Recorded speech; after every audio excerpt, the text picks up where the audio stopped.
ఈరోజు మరలా మనం కలుసుకోవడానికి ప్రభు సహాయం చేశారు. ఆరోగ్యాన్ని, ఆయుష్ని ఆయన మనకు అనుగ్రహించి మనల్ని నిలబెట్టారు, సంఘానికి నడిపించారు. అందును బట్టి ప్రభువుకి మహిమ కలుగును గాక. 2 దినాలు కూడా ఆశీర్వాదకరంగా ప్రభు జరిగించారు. అందును బట్టి ప్రభువు స్తుతింపబడును గాక. ఆమేన్. హల్లెలూయా, హల్లెలూయా, హల్లెలూయా, హల్లెలూయా. మరి ఎంత ఎత్తున్నారు, పూర్తిగా ఎత్తలేకపోతున్నారు. ఎన్ని బాధలు వచ్చినాయి మందిరంలో, ఎన్ని బాధలు మనకి. ఏమండి, చప్పట్లు కొట్టడానికి బాధ, నోరు తెరిచి ప్రార్థన చేయడానికి బాధ, చేతులెత్తి స్తోత్రాలు చెప్పటం బాధ. మామూలునేమో పరిచర్లో ఉండే వాళ్ళు ఇక్కడొచ్చి కూర్చోండి అంటే వాళ్ళకి ఎక్కడ కూర్చోవటం బాధ. ఎన్ని బాధలు మందిరంలో మనకి. ఎక్కడ లేని బాధలన్నీ ఏడుకుంటాయి మనకి. బాధలన్నీ మందిరంలో పోతాయని దేవుడు చెబుతుంటే మనం అన్నీ బాధగా ఫీల్ అయిపోతూ ఉంటాం. Okay,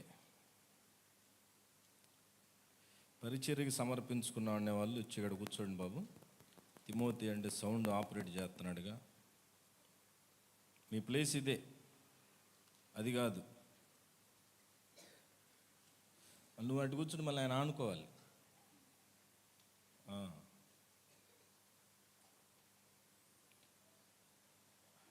praise the lord. ఎలా ఉన్నారండి అందరూ? బాగున్నారా? బాగున్నారా? బాధగా ఉన్నారా? కొంతమంది చెప్పగలుగుతున్నారు, కొంతమంది ఏంటో చూద్దాం వద్దా అన్నట్టున్నారు. 24, 25 కూడా మనకి సంఘ క్షేమాభివృద్ధి కూడికలు ఉన్నాయి. వాటిని జ్ఞాపకం చేసుకొని సిద్ధపడండి. అట్లానే ఎంతైనా మన జీవితంలోకి ఫోన్ వచ్చిన తర్వాత ఎంతైనా ఆత్మీయ జీవితాలు పడిపోయాయి, సేవకులతో సహా అని చాలా వరకు అవి పడిపోతున్నాయని అర్థమవుతుంది. అంటే నాకు కూడా, నేను కూడా గ్రహిస్తున్నా.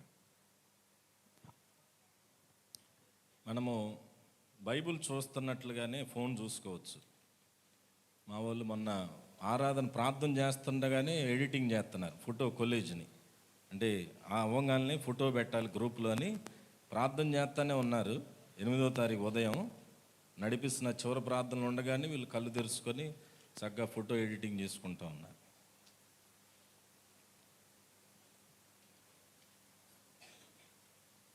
కనుక వీటన్నిటికంటే ముఖ్యం లైవ్ పెట్టడం, సౌండ్ ఆపరేట్ చేయటం. లైవ్ లేకపోయినా ఇబ్బంది ఉండదు, సౌండ్ ఆపరేట్ చేయకపోయినా, అసలు బాక్సులు లేకపోయినా. యేసు ప్రభు కొండ మీద ప్రసంగం ఏ బాక్స్ పెట్టి చేశాడు? అహుజా బాక్స్ పెట్టాడా? జేబిఎల్ బాక్స్ పెట్టాడా? ఇవన్నీ 10 మందికి కొద్దిగా ఏదో వినపట్టాన్ని ఉపయోగించుకోవటమే తప్ప వీటిని సాకుగా పెట్టుకొని మన ఆత్మీయ జీవితాన్ని మనం పనంగా పెట్టకూడదు. యవనస్తులకు కూడా అదే చెప్తున్నాను. వీటి వల్ల ఆత్మీయ జీవితాలు చెడగొట్టుకోమాకండి. ప్రార్థనలో ఏకీవించాలి, వాక్యం వినాలి, రాసుకోవాలి. అలా చేయలేకపోతున్నారనుకోండి, నాకు చెప్పండి, అన్నా ఇవి చేస్తా మేము వాక్యం వినలేకపోతున్నాం అంటే దానికి ఏదైనా ఆలోచన చేద్దాం. సో మీరు ఆత్మీయంగా ఉండటం ఇంపార్టెంట్. సౌండ్ సిస్టమ్ పెట్టడం, లైవ్ పెట్టడం ఇవేమి పెద్ద ఇంపార్టెంట్ కాదు. ఇవి సెకండరీ. ఫస్ట్ ఫోర్మోస్ట్ అంటే అది పరిచర్య విషయంలో అయినా, ఎవరైనా కానీ సంఘం ఏదైనా పని చేయాల్సి వచ్చినప్పుడైనా కూడా అత్యవసరమైనది ఏంటయ్యా అంటే మొదట మనం ఆత్మీయంగా బలపడటమే ప్రాముఖ్యమైన విషయం. ఆ తర్వాతే మిగతా వాళ్ళందరికీ పరిచర్య చేయటం ప్రాముఖ్యం. మొదటి విషయం ఏంటి? నేను ఏమవ్వాలి? ఆత్మీయంగా బలపడాలి. అది ప్రధానమైన అంశం. కాబట్టి ఫోన్లు ఉంటే అవి మీ పర్సుల్లోనో జేబుల్లోనో అవి పెట్టుకోండి. లేదంటే ఇట్లా తిప్పి సైలెంట్లో పెట్టి అవతల పడేయండి. వాక్యం మందిరంలోకి వచ్చిన తర్వాత ఫోన్ ఆపరేట్ చేసుకోవటం, ఇప్పుడు మనోడు నాకు ఇది పెట్టాడు, లింక్ పెట్టాడు. నాకు కూడా టెంప్టేషన్, అది లింకు ఆ గ్రూపుల్లోకి షేర్ చేశా. ఏది ఇందాక పాస్టర్ గారు మాట్లాడుతున్నారు చూసావా, టెంప్టేషన్, శోధన. అంటే నేనేమనుకుంటాను, మన సంఘానికి సంబంధించిన లింక్ కదా, ఇది దైవికమైందే కదా, ఇది పెడితే ఏమైందని సాతాను అంటూ ఉంటాడు. ఇప్పుడు అక్కడ ఒక 5-10 నిమిషాలు పాస్టర్ గారి మాట వినకుండా నేనేం చేస్తున్నాను, అక్కడ లైవ్ లింకునో పాటల లింకునో ఏం చేస్తున్నాను 10 మందికి. అది అవసరం అంటారా? అయిపోయిన తర్వాత పెట్టుకోవచ్చు, కానీ నేను మంచి పనేగా చేస్తుందని సాతాను సమర్థిస్తాడనమాట. లోపల నుంచి ఏం చేస్తాడు సాతాను, ఏం మంచిదేగా, ఇది దేవుడిదేగా. అందుకని బేతు వివేక్ గారు చర్చిలో నాకు బాగా నచ్చే ఒక అంశం ఏంటంటే, మరి ఇప్పుడుందో లేదు కానీ గతంలో చర్చికి వచ్చే వాళ్ళందరూ కూడా బయటే ఫోన్ ఇచ్చేసి రావాలి. బయట ఫోన్ పెట్టేసి, బయట అక్కడ ఫోన్ పెట్టేసి వాళ్ళ పేరు రాసుకుంటారు, అక్కడ బయట ఫోన్ ఇవ్వాలి. మళ్ళీ ఆరాధన నుంచి వెళ్ళేటప్పుడు వాళ్ళ ఫోన్ వాళ్ళకి ఇస్తారు. పాస్టర్ గారు చాలా మంచి ప్రవచనాత్మకమైన మాట చెప్పారు, అలా పెడితే ఎడవురు రారని.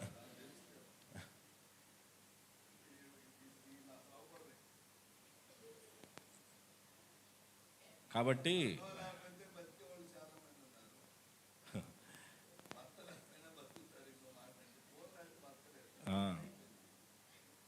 ఒక ఆయన వాళ్ళ ఆవిడ్ని చంపేశాడు. ఎందుకో తెలుసా? వాళ్ళ ఆయన్ని పట్టించుకొని ఫోన్లో రీళ్లు చేస్తుందంట. యూట్యూబ్, ఇన్స్టాగ్రామ్ కోసం రీల్స్, డ్యాన్స్లు వేస్తుందని. ఏంది నీ బట్టలు ఏంది, నీ ఎమారు ఏంది, అసలు నీ పద్ధతి ఏందని చెప్పి రాడ్డు తీసుకొని నెత్తి మీద ఒకటి వేసాడు. అంతే, ఢమాల్. పోలీస్ స్టేషన్కి వెళ్ళి లొంగిపోయాడు. అలాంటి భార్య నాకు అవసరం లేదు, నన్ను అరెస్ట్ చేసుకోండి అని లొంగిపోయాడు ఆయన. యూట్యూబ్లో అంతా గందరం. కిచెన్ టూరు, మా కిచెన్లో ఏముందో మీకు చూపిస్తాం, మా ఫ్రిడ్జ్లో ఏముందో మీకు చూపిస్తాం, మా బాత్రూంలో ఏముందో మీకు చూపిస్తాం, మా ఇంట్లో ఏం జరుగుతుందో మీకు చూపిస్తాం. ఒక ఆమె ఎవరో దోశ లైవ్ పెడుతుంది, పైన కెమెరా పైన పెట్టింది, కిచెన్లో ఫ్యాన్కి తగిలిచ్చినట్టుంది మహాతల్లి. మేము దోశ వేసేది, చున్నీ సరి చేసుకునేది, చట్నీ రుబ్బేది, ప్లేట్లు గడిగేది, అంట్లు గడిగేది, ఇవన్నీ. ఇవి చూడటానికి పని పాట లేని వాళ్ళు ఒక 300 మంది ఆ లైవ్ చూస్తున్నారు. అంటే ఆమెకు పని లేదు, ఆమె చూడటానికి ఇంకా 300 మందికి ఎంత పని పాట లేకుండా ఉన్నారు చూడండి. మోడీ గారు, చంద్రబాబు నాయుడు గారు, రాష్ట్రపతులు, వీళ్ళందరూ ఈ ఉద్యోగాలు ఇంకా పెంచితే బాగుండు జనాలకి. ఇవన్నీ వ్యర్థమైనవి చూడటం అలవాటు అయిపోయి, ఇవన్నీ మామూలుగా ఇంతకుముందు వీధుల్లో అడుక్కునేవాళ్ళు, ఇప్పుడు యూట్యూబ్ లైవ్లో అడుక్కుంటున్నారు. డ్యాన్స్ చేస్తా, డబ్బులు ఇవ్వండి, డబ్బులు ఇవ్వండి, అది చేస్తా, ఇది చేస్తా, సబ్స్క్రైబ్ చేయండి, డబ్బులు ఇవ్వండి, ఫోన్ పైన 10 రూపాయలు కొట్టి, 20 రూపాయలు కొట్టి, 30 రూపాయలు కొట్టి. ఆన్లైన్ బెగ్గింగ్ అడుక్కుంటున్నారు. అయ్యా బాబు, రోడ్ల మీదకి వెళ్ళి అడుక్కోలేము, మాకు డబ్బులు ఇవ్వండి, డబ్బులు ఇవ్వండి అని యూట్యూబ్ లైవ్లు ఎన్నో. ఇట్లాగా సమాజం దిగజారిపోతున్న రోజుల్లో ఉన్నాం. సంఘం కూడా ఆ స్థితికి వెళ్ళకూడదు. కాబట్టి మనం చాలా జాగ్రత్తగా ఉండకపోతే ఆత్మీయ జీవితాలు పతనం అయిపోతాయి.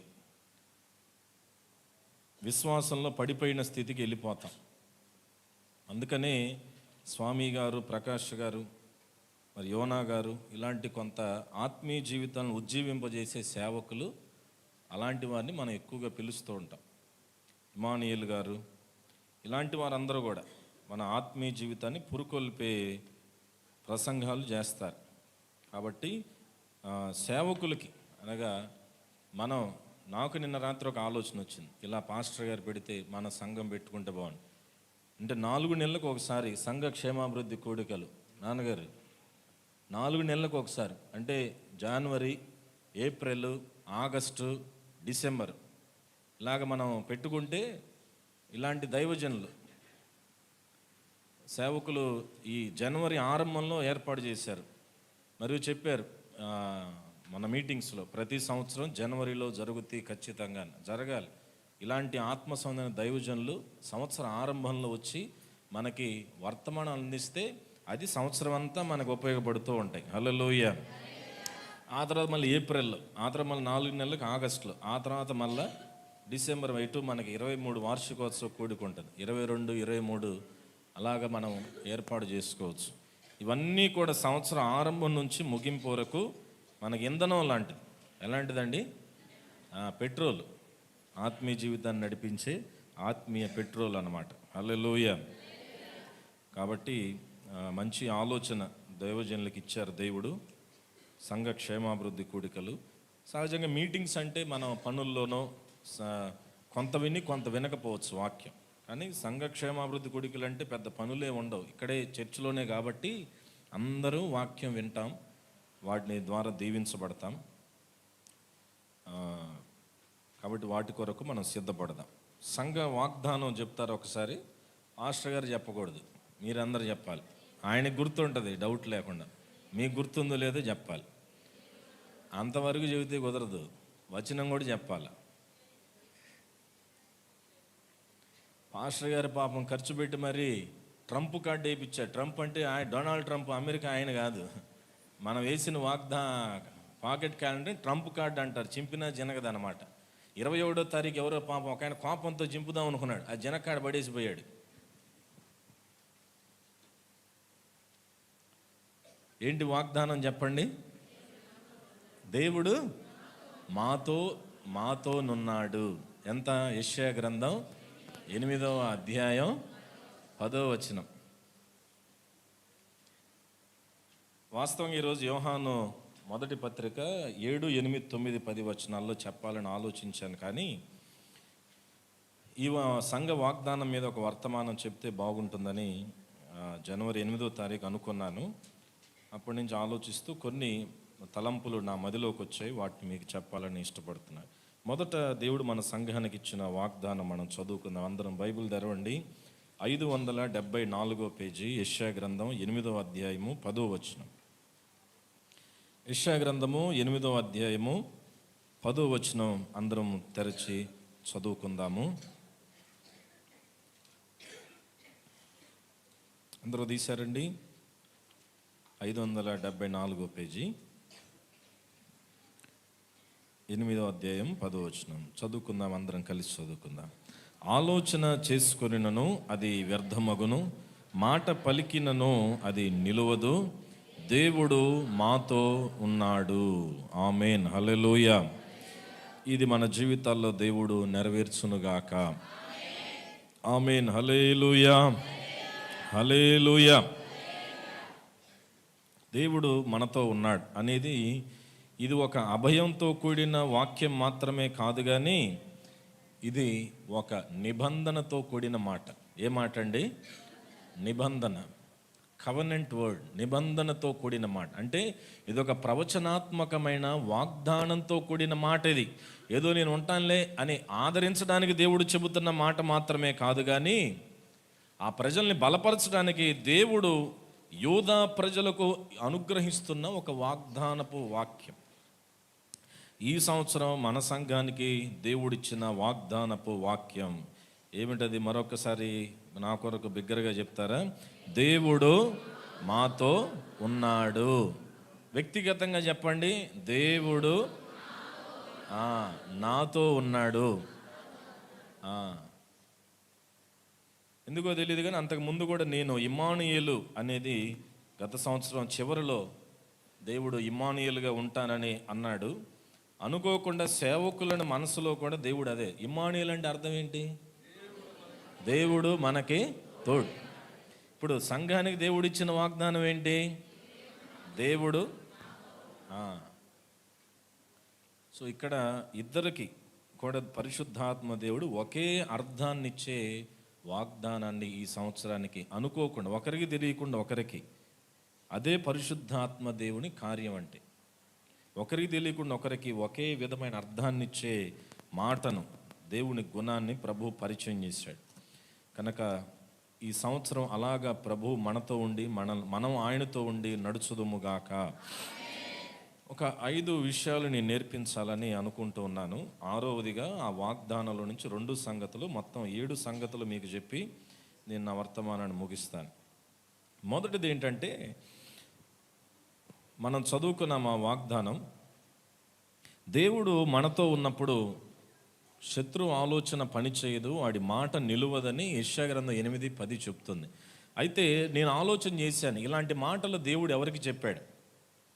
చాలామందికి చెప్పారు, కానీ నేను కొందరిని సెలెక్ట్ చేసుకొని అది మీకు చెప్పాలని నేను అనుకున్నాను. నేను అది ఆలోచించినప్పుడు నా మనసులోకి కొంతమంది భక్తులు వచ్చారు. చాలామంది వచ్చినప్పుడు కొందరిని నేను తీసుకొని మీ ముందు పెట్టాలని అనుకున్నాను. క్లుప్తంగా టూకీగా కొన్ని విషయాలు నేను చెప్పాలని అనుకుంటున్నాను. మొదటిగా అబ్రహాము జీవితాన్ని మనం చూద్దాం.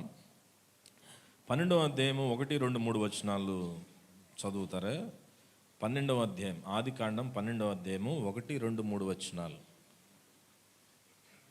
అబ్రహాము గురించి మనం ఒకసారి ఆలోచన చేద్దాం. చదువుతారా అన్న? తమ్ముడు ఎవరొకరు చదువు, ఇద్దరు.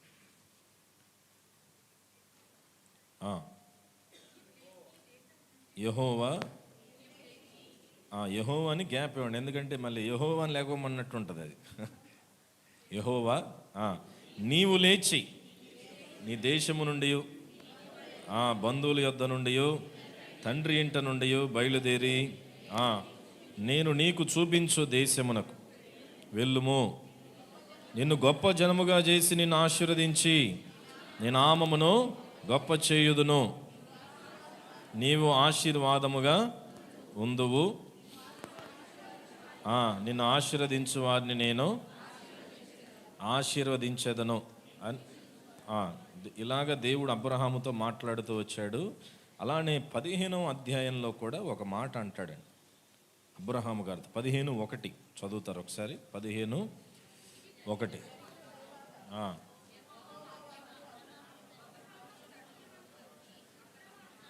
ఇది జరిగిన తరువాత యెహోవా వాక్యము అబ్రహాముకు దర్శనమందు వచ్చి, అబ్రామా భయపడకము, నేను నీకు కేడెము, నీ బహుమానము అత్యధికమగునని చెప్పెను. కేడెము అనగా ఇంగ్లీష్లో షీల్డ్ అనే మాట అక్కడ వాడబడిందన్నమాట. సైనికుడికి షీల్డ్ ఎక్కడ ఉంటుంది? షీల్డ్ అంటే డాలు. కేడెం ఎక్కడ ఉంటుంది? అదే, ఒక చేత్తో ఖడ్గం పట్టుకుంటారు, ఇంకో చేత్తో కవచం అనొచ్చా? ఏమనొచ్చు దాన్ని? కవచం అనొచ్చా? కవచం అంటే తొడుక్కునేదేమో, చేతులు పట్టుకుంటారు కదా. ఈటంటే ఇసిరేదమ్మా, అంటే బాణాలు అవన్నీ తగలకుండా గుండ్రంగా చేత్తో పట్టుకుంటారు. డాలు కాబట్టి మనకు ఎన్ని చూడలేదు, తెలియదు కాబట్టి నేను చెప్తున్నా, మీరు అర్థం చేసుకోలేకపోతున్నారు. మీకు ఎలా చెప్పాలి నాకు అర్థం కావట్లా. రౌండ్గా ఉంటుంది. సైనికుడు ఇటు పక్క చేత్తో పట్టుకుంటాడు, మరొక పక్క ఏమో కత్తి పట్టుకుంటాడు. ఇదెందుకయ్యా అంటే బాణాలు ఎవరైనా కత్తితో పొడిచేటప్పుడు కానీ బాణాలు ఇసిరేటప్పుడు కానీ తగలకుండా ఇది అడ్డు పెట్టుకుంటాడు. ఇప్పుడు అబ్రహాముకు దేవుడు అంటున్నాడు, నేను నీకు ఎలా ఉంటానంటున్నాడు అబ్రహాముకు దేవుడు? కేడెముగా, డాలుగా, షీల్డ్గా. అంటే అబ్రహాము కంటే ముందు ఎవరు నడుస్తానంటున్నారు ఇక్కడ? దేవుడు. అంటే నేను నీతో ఉంటాను, నీకు కేడెముగా, నేను నడిపించడానికి సాధనముగా, నేను నీకంటే ముందుగా. అంటే ఎవడైనా నీ దగ్గరికి రావాలంటే ముందు నన్ను దాటి రావాలని దేవుడు చెబుతున్నాడు ఇక్కడ. హల్లెలూయా. అబ్రహాముతో దేవుడు అన్నాడు మొదటగా ఏమనంటే, అబ్రహామా నేను నీకు తోడుగా ఉంటాను అన్నాడు. ఏమన్నాడండి? ఎవరితో అన్నాడు? అబ్రహాము నేను నీకు తోడుగా ఉంటాను అని అబ్రహాముకి దేవుడు చెప్పి, అబ్రహాముకి భవిష్యత్తుని దేవుడు మార్చాడు. ఏం చేశాడండి? దేవుడు అబ్రహాముతో ఉన్నాడు, ఉండి ఏం చేశాడంటే అబ్రహాము భవిష్యత్తుని మార్చాడు.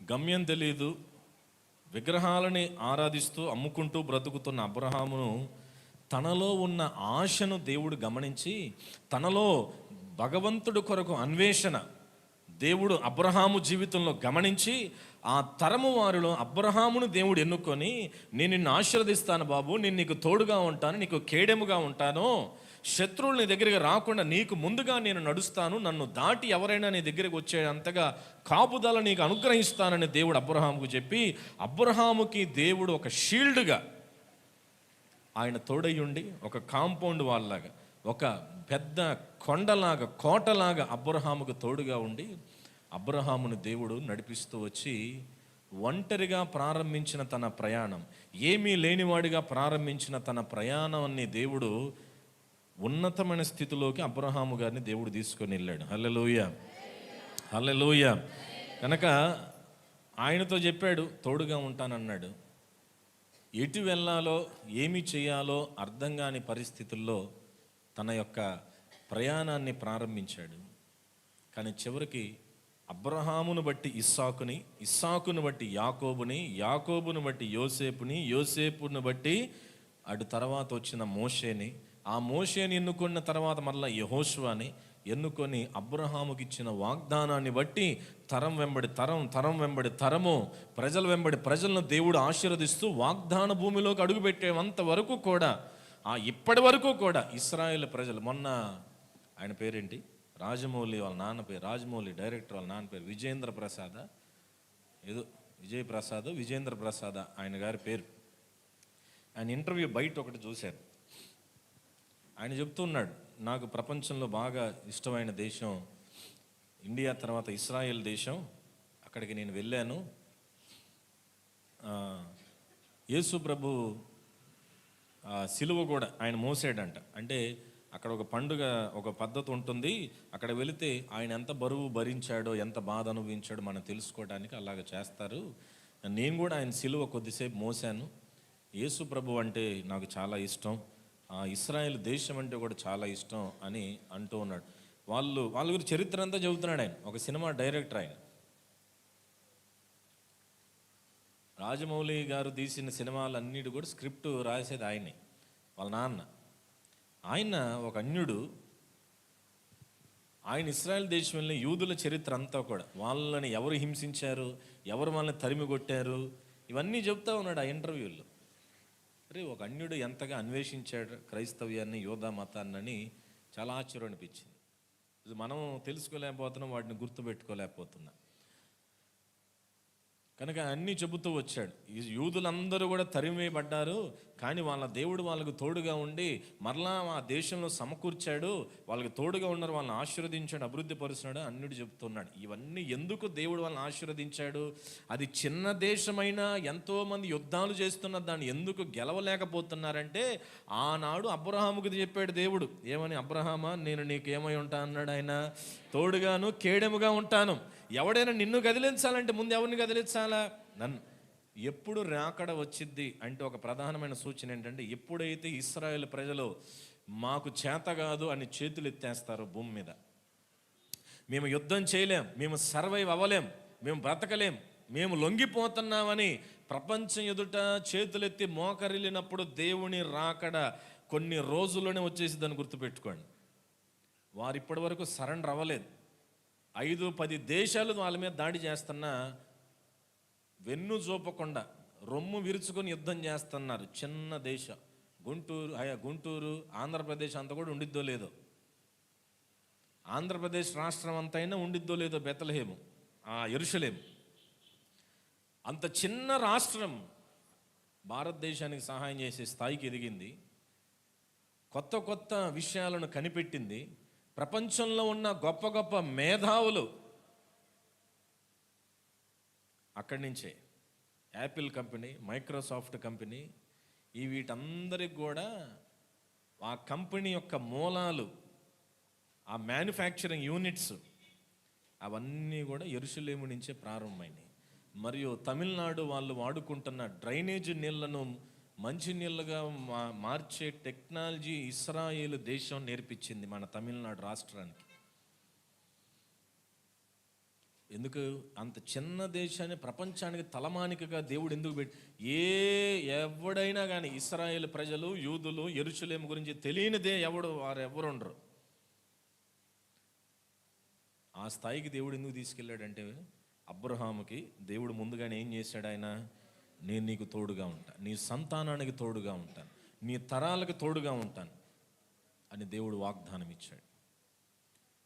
ఒక సాధారణమైన వ్యక్తి యొక్క, మామూలు వ్యక్తి, ఒక పల్లెటూరులో ఉంటున్న వ్యక్తి, విగ్రహాలు అమ్ముకుంటూ బ్రతుకుతున్న ఒక సామాన్యుడిని దేవుడు ఆ పిలుపుకు లోబడటం వల్ల, విశ్వాసమును బట్టి ఆ దేవుడి మీద ఆధారపడటం వల్ల తనకి ఉన్నతమైన భవిష్యత్తుని దేవుడు అనుగ్రహించాడు. హల్లెలూయా, హల్లెలూయా.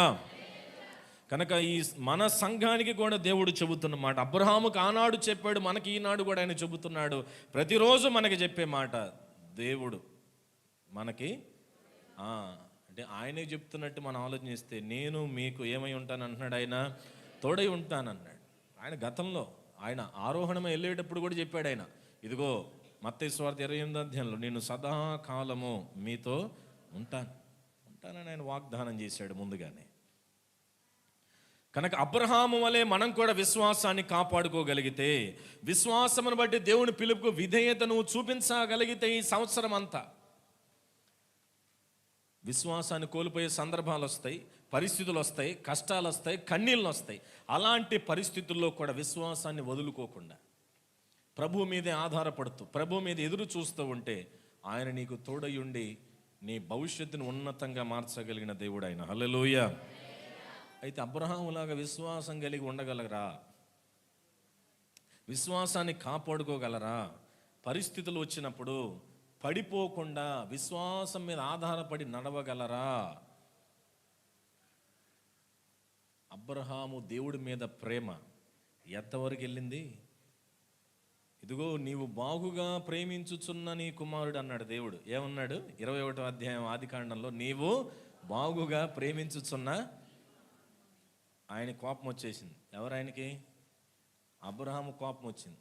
ఎందుకు అబ్రహాం కోపం వచ్చిందంటే, ఏం టైటిల్ వాడాడు అక్కడ దేవుడు? నీవు బాగుగా.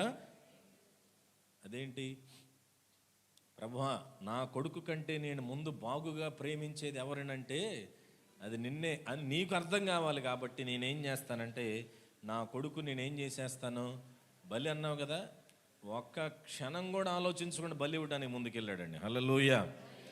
అలాంటి ప్రేమతోనూ దేవుణ్ణి ఈ సంవత్సరం ప్రేమించగలిగితే, పరిస్థితుల మీద వస్తువుల కొరకు, లేదంటే కష్టాలను చూసి ప్రేమ తగ్గిపోవటం, లేదా డబ్బును బట్టి డబ్బు ఎక్కడైనా తగ్గిపోతుంటే అయ్యయ్యో దేవుని మందిరాన్ని మానేసుకొని పనికి వెళ్దాం, అయ్యయ్యో దేవుని మీటింగ్స్ మానేసుకొని పనికి వెళ్దాం, ఇవన్నీ కాదు. అబ్రహాము అమ్ముతున్న వాటన్నిటిని విడిచిపెట్టి దేవుణ్ణి వెంబడించాడు. అబ్రహామును దేవుడు చూసుకున్నాడా లేదండి? అన్నీ వదులుకొని దేవుణ్ణి వెంబడించాడు. అబ్రహాముని దేవుడు విడిచిపెట్టాడా? నో. రాజులు సహాయం చేస్తున్నారు, అబీమెలెకు వీళ్ళందరూ కూడా, ఇదిగో నీ సహాయం చేస్తాంటే ఆయన ఏమన్నా అంటే, నువ్వేంద్ర నాకు ఇచ్చేది, నువ్వులు పోగొడింది. ఎందుకంటే నువ్వు రేపేం చెప్తావు తెలుసా? అబ్రహాము నా వల్లే ఏమయ్యాడు, ఆస్తిపరుడయ్యాడు నువ్వు చెప్తావు. నీది నాకు అవసరం, దేవుడు నాకు నా ఉన్న వాటిని ఆయన అభివృద్ధి చేస్తాడు అని సహాయాలు కూడా ఆయన విడిచిపెట్టాడు. తన భార్య సమాధి కూడా ఉచితంగా ఇస్తాను, నువ్వు మా మధ్య దేవుళ్ళలాగా బతికేవయ్యా, నీ భార్య సమాధి నువ్వు మా దగ్గర కొనుక్కునేవు, ఫ్రీగా ఇచ్చేస్తాం. నో, ఆ డబ్బు ఎంతో చెప్పండి, దాన్ని నేను డబ్బు వెలగడతా అంతే అనే సమాధి కూడా ఫ్రీగా ఇస్తానంటే, తన మాదిరిని బట్టి, తన జీవితాన్ని బట్టి డబ్బు ఇచ్చి కొనుక్కొని, మరి అంటే ఎక్కడ స్వార్థంగా, ఎక్కడ ఫ్రీగా ఇస్తారా, ఎక్కడ తేరగా వచ్చిద్దా అని కాకుండా కొనుక్కొని మరి దాన్ని తీసుకున్నాడు. అట్లాగా నువ్వు మా మధ్య దేవుళ్ళలాగా ఉన్నావని ప్రజలు సాక్ష్యం ఇచ్చారు అబ్రహాం బట్టి. అలాగ అబ్రహాములాగా మాదిరిగా ఉండగలిగితే, అబ్రహాములాగా వస్తువుల మీద, కుమారుల మీద, కూతుళ్ళ మీద, అల్లుళ్ళ మీద, ఇళ్ళ మీద, వాళ్ళ మీద కాకుండా ప్రభువు మీద మొదటగా ప్రేమ ఉంచుకోగలిగితే, నేను మొదట ప్రభువుని ప్రేమిస్తాను, ఎందుకంటే ఈ స్థితిని నాకు ఇచ్చింది ఆయనే, సంతానం ఇచ్చింది ఆయనే, కుటుంబాన్ని ఇచ్చింది ఆయనే, ఉద్యోగాన్ని ఇచ్చింది ఆయనే, ఈ స్థితిలో నన్ను నిలబెట్టింది ఆయనే, కాబట్టి మొదటి నేను ఆయన్ని ప్రేమిస్తాను అని అబ్రహాములాగా ఈ సంవత్సరం ప్రభు మనం ఆయన ప్రేమించడానికి తీర్మానం తీసుకుంటే, ఏ పరిస్థితుల్లోనైనా వెనుదిరగకుండా విశ్వాసంతో నడవాలనే తీర్మానం తీసుకుంటే, నా భవిష్యత్తును కూడా ఉన్నతమైన రీతిలో ఈ సంవత్సరం ఆయన నిలబెట్టునుగాక. ఆమేన్. హల్లెలూయా. అది కనుక దేవుడు తోడుగా ఉన్నాడు అంటే కుదరదు కానండి. అబ్రహాములాగా ఏం చేయాలి? మనం దేవుణ్ణి విశ్వసించాలి, ప్రేమించాలి. విశ్వసించాలి, ప్రేమించాలి. అప్పుడు దేవుడు తోడుగా ఉంటాడు. చిన్నగా ఉన్న మన భవిష్యత్తుని ఉన్నతమైన స్థానంలోకి ఆయన తీసుకెళ్ళగలడు.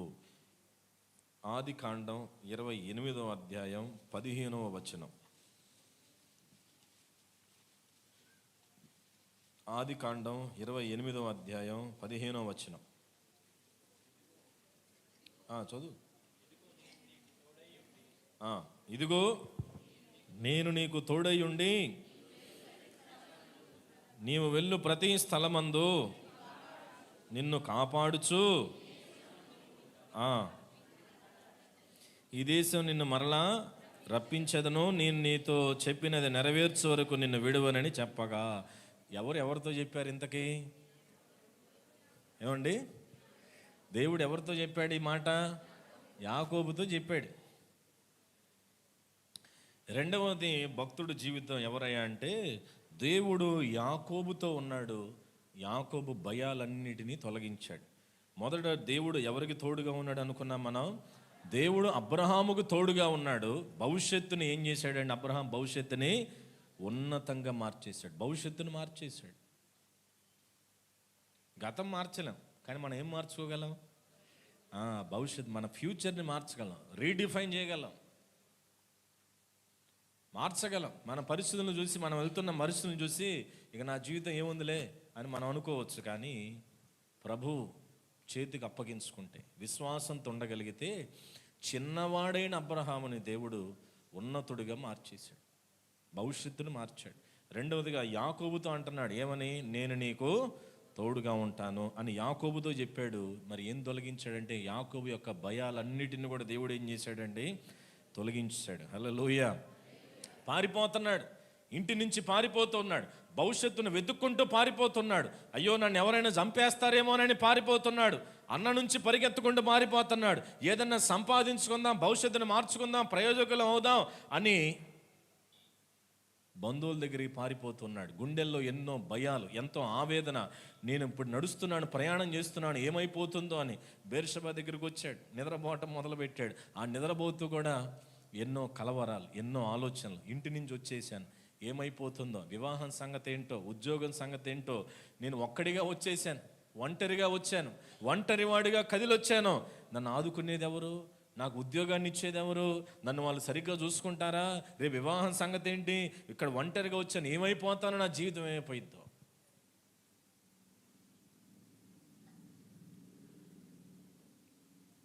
వారిలో ఒంటరి అయిన వాడు ఏమవుతాడంట? 1000 మంది అగునని దేవుడు వాగ్దానం ఇస్తున్నాడు. హల్లెలూయా. ఒంటరిగా ఉన్నను కానీ మనతో దేవుడు ఉంటే, ఒంటరిగా ఉన్న మనల్ని బహుజనముగా ఆయన మార్చగలడు. హల్లెలూయా, హల్లెలూయా. కనుక దేవుడు మనతో ఉంటే ఆయన మన స్థితిని మార్చగలడండి. యాకోబులో ఎన్నో భయాలు, ఎన్నో కలవరాలు ఉన్నాయి. భవిష్యత్తును గురించి ఎన్నో భయాలు, వివాహం గురించి, ఉద్యోగం గురించి. ఇప్పుడు ఇల్లు వదిలేసి వస్తున్నాడు. అన్న జ్యేష్ఠత్వం ఎన్ని లాక్కొని వచ్చేస్తున్నాడు. ఆయన ఎప్పుడు వచ్చి చంపుతాడో తెలియదు, బతుకుతాడో లేదో తెలియదు. అక్కడికి వెళ్ళిన తర్వాత ఎవడు పట్టించుకుంటాడో తెలియదు, ఎవడు నడిపిస్తాడో తెలియదు, వాడు సరిగ్గా ఉంటాడో లేదో తెలియదు, ఏమైపోద్దో తెలియదు. అమ్మకి, తల్లికి ఒక ఆలోచన, నా కొడుకు వెళ్ళిపోయాడు, ఇప్పుడు నన్ను బాగా ప్రేమించే కొడుకు తల్లిని వదిలేసి వెళ్ళిపోతున్నాడు, అయ్యో వాడి భవిష్యత్తు ఏంటో, వాడు ఏమైపోతాడో, వాడి పరిస్థితి ఎట్లా ఉండిద్దో ఏంటో. ఆమెకు కలవరం, ఈయనకి కలవరం. కలవరాలు కన్నీటి మధ్య యాకోబు పరిగెత్తుతూ ఆలోచన చేసుకుంటూ ముందుకు పోతున్నాడు. మనం కూడా అనుకుంటూ ఉంటాం, సంవత్సరం మారింది. ఇప్పుడు ఏ సంవత్సరంలోకి వచ్చాం మనం? ఏమండి, 2026 సంవత్సరంలోకి వచ్చాం. పరిస్థితులు మారినాయా? కష్టాలు మారిపోయినాయా? ఇంకా ఇప్పుడు క్రొత్త సంవత్సరంలోకి వచ్చాం, ఇంకేం వస్తాయి మనకి? కొత్త కష్టాలు వస్తాయి. హల్లెలూయా. మరి పాత కష్టాలు, పాతవి మన వెనకాలే వస్తాయి. పాత దాంతోపాటు కొత్త సంవత్సరంలో మళ్ళీ ఏమొస్తాయి? మళ్ళీ కొత్త కష్టాలు, కొత్త కన్నీరు, కొత్త బాధలు, కొత్త విధానాలైన ఇవన్నీ కూడా కొత్తవి మళ్ళీ మన వెనకాల వస్తాయి. ఎన్నో ఆలోచనలు. ఇక్కడ కూర్చున్న మీకు, నాకు, మనందరికి కూడా ఏంటి పరిస్థితి? ఎలాగ నడవగలను నేను? ఏమైపోతాను నేను? అమ్మో నా పరిస్థితి ఏంటని ఇక్కడ ఉన్న మీకే కాదు, నుంచోని చెప్పే నాకు కూడా ఎన్నో ఆలోచనలు ఉంటాయి. బిడ్డలను బట్టి కావచ్చు, కుటుంబ పరిస్థితులను బట్టి కావచ్చు. ఏమైపోతాను నేను? ఏమైపోయిద్దో ఇదంతా? ఏమి జరగబోతుందో అని ఎంతో మానసికమైన క్షోభ అనుభవించేవారు చాలామంది ఉంటారు.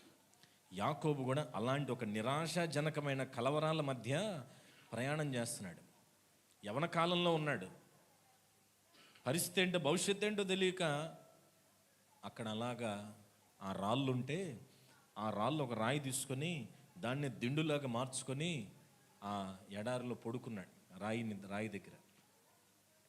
అదే దిండు, రాయే దిండు అయిపోయింది ఆయనకి, పడుకున్నాడు.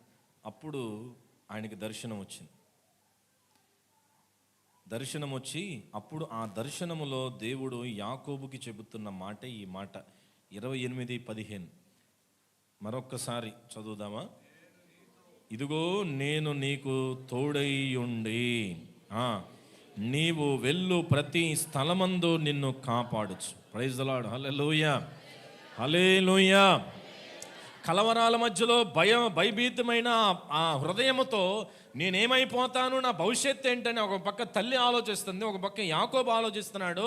వెనక్కి వెళ్తే అన్న చంపేస్తాడు, అయ్యో మోసం చేసి వచ్చాను, నా జీవితం ఏమైపోద్దని కలవరంతో తను నడుస్తూ ఉన్నప్పుడు ఆ తలగడన చేసుకొని రాయి మీద పడుకుంటే అప్పుడు దేవుడు దర్శనమిచ్చాడు. దూతలు నిచ్చెన కూడా వచ్చింది, దేవతలు పైనుంచి కిందకు వస్తున్నాయి, మళ్ళీ కింద నుంచి పైకి వెళ్తా ఉన్నాయి. అప్పుడు యాకోబుతో దేవుడు అంటున్నాడు, ఇదిగో యాకోబు, నేను ఏం చేస్తాను, నేను నీకు తోడుగా ఉంటానంటున్నాడు. హల్లెలూయా. దేవుని ప్రణాళిక నీ జీవితంలో ఉంటే, దేవుని వాగ్దానం నీకు ఉంటే, దేవుని చిత్తములో మనం నడుస్తూ ఉన్నప్పుడు, దేవుడు మనల్ని ఎన్నుకొని ఏర్పాటు చేసుకున్నట్లయితే గనక నువ్వు ఎక్కడ ఉన్నా, ఏ స్థలములో ఉన్నా, ఏ స్థితిలో ఉన్నా, దేవుడు నిన్ను నన్ను విడిచిపెట్టడు. హల్లెలూయా.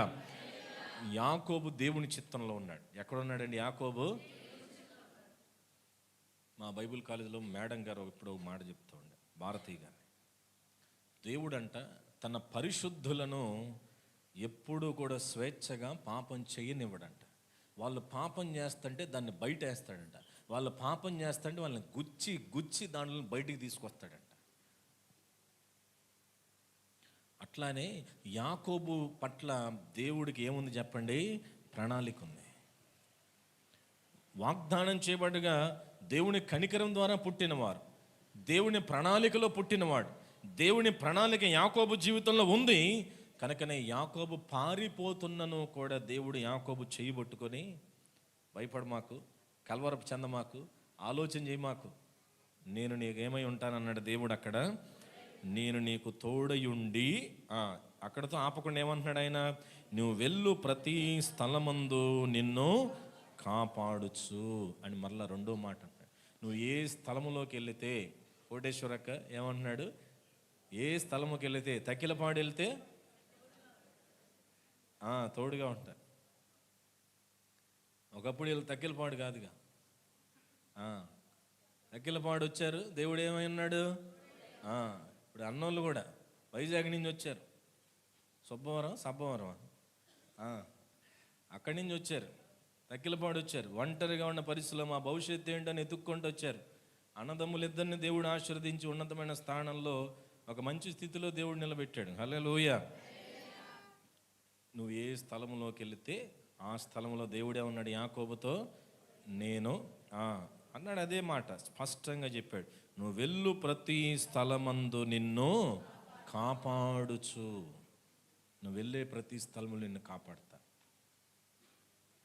లాబాను కూడా ఈ మోసగాడికే మోసగాడు ఆయన. ఏదో అంటారు తలని, ఏంటిది తలని దన్నేవాడా, ఏదో నాకు సగమే తెలుసు, మీరు పూర్తి చేయండి ఎవరికైనా తెలుసుంటే. తాడిని దన్నేవాడు అంటే తలని దన్నేవాడా, లేదా తలని దన్నేవాడు అంటే తాడిని దన్నేవాడా? అది నువ్వు కింద నుంచి లాక్కున్నావు అనుకో 10 రూపాయలు, జోబులు పైనుంచి జోబులు నీ జోబుల నుంచి ఇంకోటి 100 రూపాయలు లాగుతాడు. ఇదైతే బాగా అర్థమైంది మనకు. అంటే తాడి అది ఎందుకు వచ్చింది నాకు తెలియదు కదా. ఇదైతే బాగా ఈజీగా ఉంటుంది. మనం కింద నుంచి సుక్కలు లాగామనుకో, మనం చూస్తుండగానే ఏమైంది పైనుంచి. అట్టనే యాకోబేమో సైలెంట్గా మోసం చేశాడు, వాళ్ళ మామ ఏం చేశాడు? చూస్తుండగానే మొత్తం లాక్కున్నాడు. ఈయన ఏం చేయలేకపోయాడు, మేలకొండ ఉన్నాడు అంతే. ఏం అర్థం కావట్లా. కానీ ఈ వాగ్దానం ఆయన మైండ్లో ఉంది. దేవుడు ఏమన్నాడు? నువ్వు వెళ్ళే ప్రతి స్థలంలో నేను నీకు తోడుగా ఉంటాను, నువ్వు వెళ్ళే ప్రతి స్థలములకు నేను నిన్ను కాపాడుతాను అన్నాడు. లాబాన్ దగ్గర కూడా కాపాడాడు. అక్కడి నుంచి ఒక్కడిగా వెళ్ళాడు, తిరిగి వందలాది మందిగా యాకోబుని తర్వాత దేవుడు అన్నాడు చూడండి, కాపాడుచు. ఆ తర్వాత ఏమన్నాడు? ఈ దేశమునకు నిన్ను మరలా, అంటే ఇప్పుడు భయముతో నువ్వు పారిపోతున్నావు, బాధతో పారిపోతున్నావు, కన్నీటితో, కలవరంతో, మరణ భయంతో, భవిష్యత్తును గురించిన ఆలోచనతో నువ్వు పారిపోతున్నావు. కానీ ఒక్క రోజున నువ్వు పారిపోయావు కదా, ఇదే స్థలంలోకి నిన్ను ఘనమైన వాడిగా నేను మరలా ఇక్కడికే నేను రప్పిస్తాను దేవుడు వాగ్దానం చేస్తున్నాడు. హల్లెలూయా, హల్లెలూయా. అది దేవుని చిత్తంలో మీరు ఉన్నారు కాబట్టి ఇప్పుడు ఎక్కడికి వచ్చారు? మీరందరూ కూడా మందిరానికి వచ్చారు. కాబట్టి మీరు వెళ్ళే ప్రతి స్థలంలో మీతో పాటు ఎవరు ఉంటారండి? దేవుడు తోడుగా ఉంటాడు. అయితే యాకోబులాగా మనం కూడా, యాకోబు అన్నీ కలిగిన వాడిగా మళ్ళీ వెనక్కి వచ్చేస్తున్నాడు రిటర్న్. తర్వాత అధ్యాయాలు ఉంటుంది, అన్నీ చదివినిపిస్తే టైం సరిపోదు. కానీ వెనక్కి వచ్చేస్తూ అర్థం చేస్తున్నాడు ఒక విషయం ఏంటంటే, నా దగ్గర అన్నీ ఉన్నాయి, ఆస్తిపాస్తులు వచ్చేసినాయి, దాసదాసీలు ఉన్నారు, గొర్రెలు ఉన్నాయి, మేకలు ఉన్నాయి, ఒంట్లు అన్నీ వచ్చేసినాయి, అంత బాగానే ఉంది, భార్యలు ఉన్నారు, పిల్లలు ఉన్నారు, అంతా బాగానే ఉంది.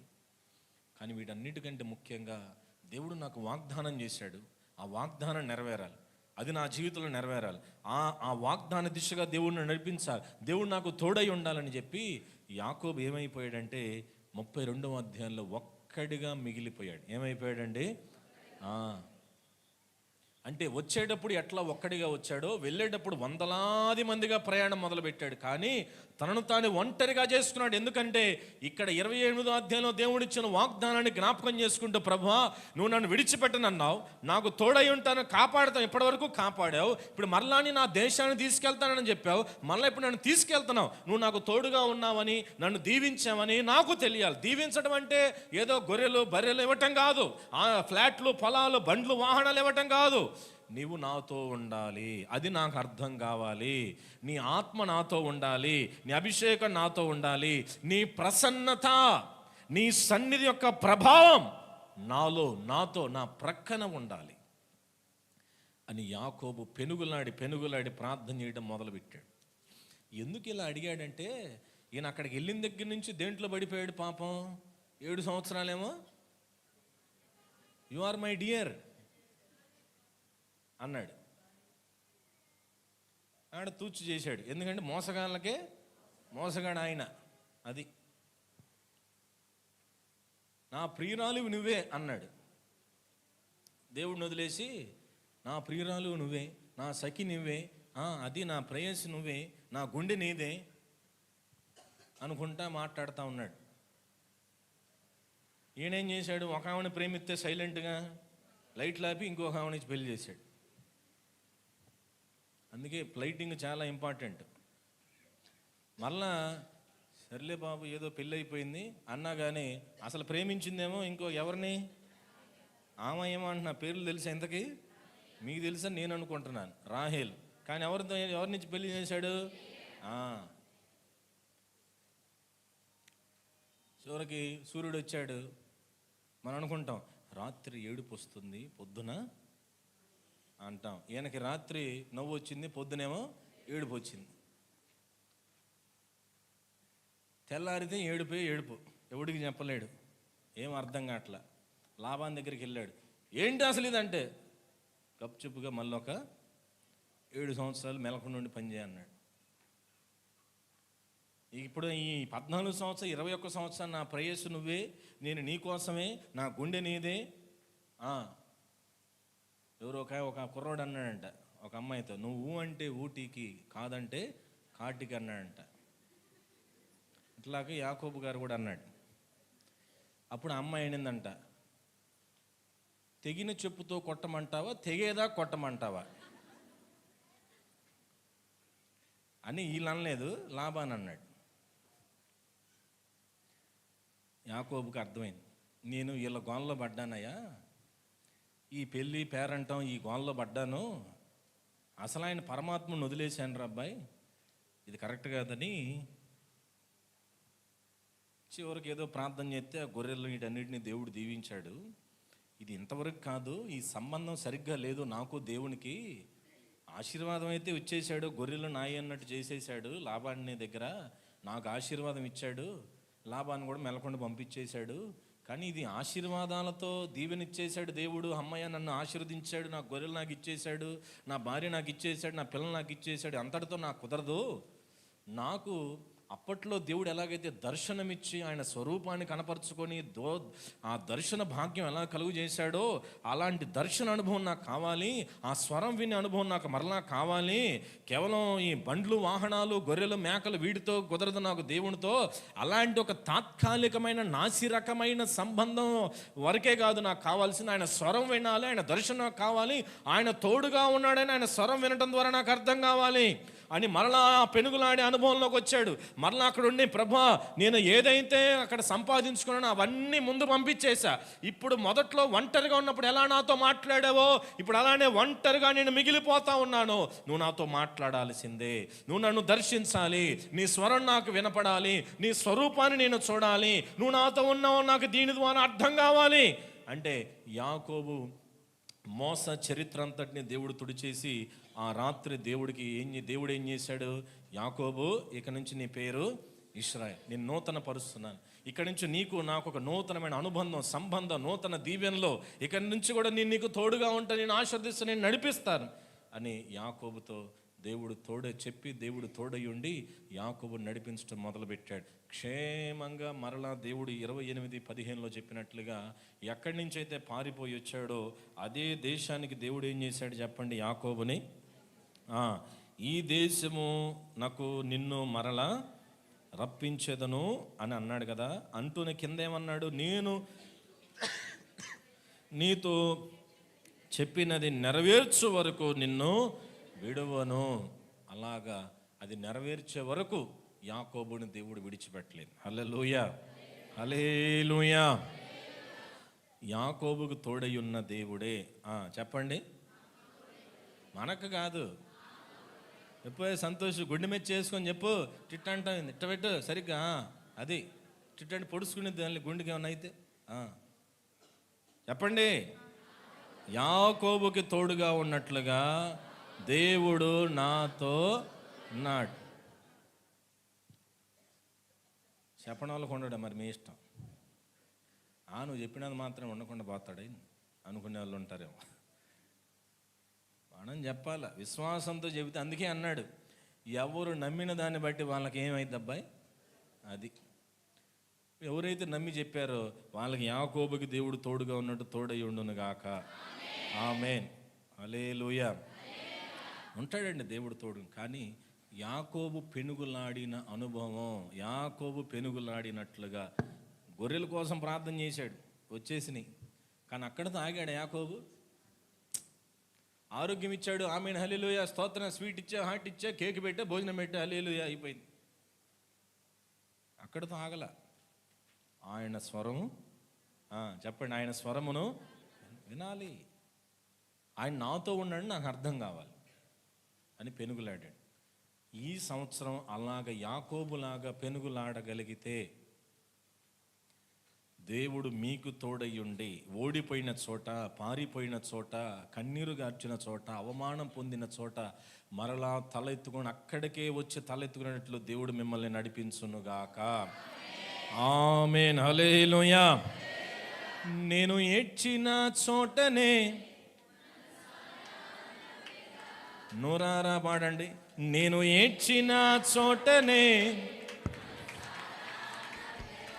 నేను పడిన చోటనే ప్రభు కొరకై నిలిచేదా. నేను ఏడ్చిన చోటనే పడాల నవ్వేదా, నేను పడిన చోటనే ప్రభు కొరకై నిలిచేదా.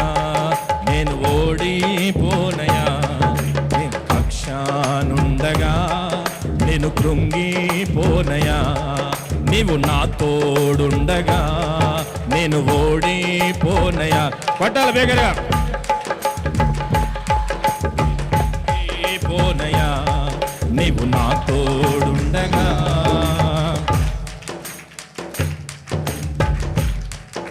చాలు, మళ్ళా గుర్తొచ్చినప్పుడు పాడదాం. హల్లెలూయా. రెడీగా ఉండాలా కింద, ఎందుకంటే ఇప్పుడు ఎత్తుక్కొని నేను పాడటం నాకు కుదరదు కదా, రెడీగా ఉండాలి. ఓకే, తర్వాత మళ్ళీ సందర్భాన్ని బట్టి.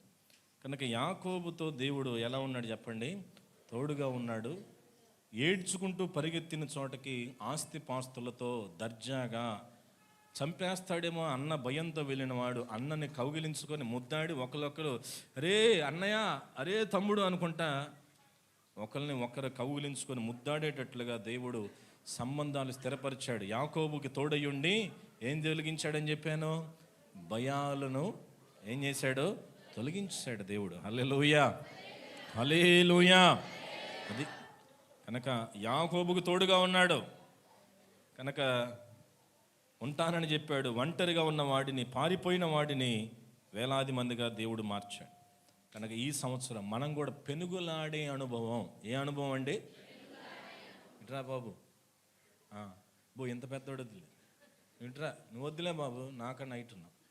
ఇంకోళ్ళు రండి, యేసునాథ్ నువ్వురా, స్పీడ్కి రారా నాయన. ఏ అనుభవంలో ఉన్నాడు? ఆయన చూస్తున్నారు. చూడండి ఎంతసేపు చూస్తారు, చూడే వాళ్ళని అన్నో ట్రై ఫైటింగ్ పెట్టు అది పెట్టు, స్ట్రాంగ్గా పెట్టాలి. ఎవరితో పెనుగులాడకూడదు. అరే మనుషులతో కాదు, ఏం చేయాలా? మోకరించి ఈ సంవత్సరం అంతా నువ్వు మోకరించి దేవుని దగ్గర పెనుగులాడగలిగితే కెమెరాలో మేము కనపడతామా? దేవుని దగ్గర పెనుగులాడేటువంటి అనుభవం ఈ సంవత్సరం అంతా మనకుంటే యాకోబుకి దేవుడు తోడుగా ఉన్నట్లుగా మనకు తోడుగా ఉండి ఏమండి కోల్పోయిన దగ్గరే మరలా పొందుకునేట్లుగా ఆయన చేయగలడు. హల్లెలూయా. అయితే పెనుగులాట ఏందిరా అదిరా ఇదిరా, నన్ను తిడతావా, నన్ను కొడతావా అని వాళ్ళతో వీళ్ళతో కాదు. మరి ఎవరితో పెనుగులాడాలి? దేవుని దగ్గర పెనుగులాడాలి. ఏమండి? ఎవరితో? దేవుని దగ్గర. ప్రభువా నువ్వు నన్ను దీవిస్తేనే, నువ్వు నన్ను ఆశీర్వదించాలి, నువ్వు నాకు తోడుగా ఉన్నా, నాకు అర్థం కావాలి అని దేవుని దగ్గర పోరాడి ప్రార్థన చేసే అనుభవం. ఏంటి? పోరాడి ప్రార్థన చేసే అనుభవంలోకి వస్తే యాకోబులాగా దేవుడు నీకు కూడా తోడై ఉండి నిన్ను నిలబెట్టి నడిపించునుగాక. ఆమేన్. హల్లెలూయా, హల్లెలూయా. కాబట్టి మనుషులతో పెనుగులాడటం ఆపేయండి. ఏమండి? మనుషులతో పెనుగులాడటం ఆపేసేయండి. మనుషులతో పెనుగులాడటం కాదు, సహవాసం కలిగి ఉండాలి. ఏం కలిగి ఉండాలండి? ప్రేమ కలిగి, ఐక్యత కలిగి, కలిసిమెలిసి సోదర భావంతో ఉండాలి. హల్లెలూయా. అది అంతే తప్ప సహవాసాన్ని పాడు చేసుకున్నట్లుగా కాదు. యాకోబు అన్న ఎవరండి? నిన్ను దీవిస్తాను, ఆశీర్వదిస్తాను దేవుడు, ఆ దేశాన్ని తెచ్చి అక్కడ పెట్టేస్తే అయిపోయింది కదా. కానీ ఏం కలిపాడు మరలా? యాకోబుని, ఏశావుని దేవుడు ఏం చేశాడు? కలిపాడు.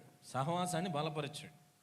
క్రీస్తులో దీవించబడటం అంటే ఏంటంటే వేరై బతకటం కాదు, తనుకొని తిరగటం కాదు. ఏంటంటే కోల్పోయిన సంబంధాలను తిరిగి మరలా స్థాపించుకొని ఐకమత్యం కలిగి ప్రభువులో కొనసాగటమే ఆశీర్వదించబడటం ఒక భాగం. హల్లెలూయా.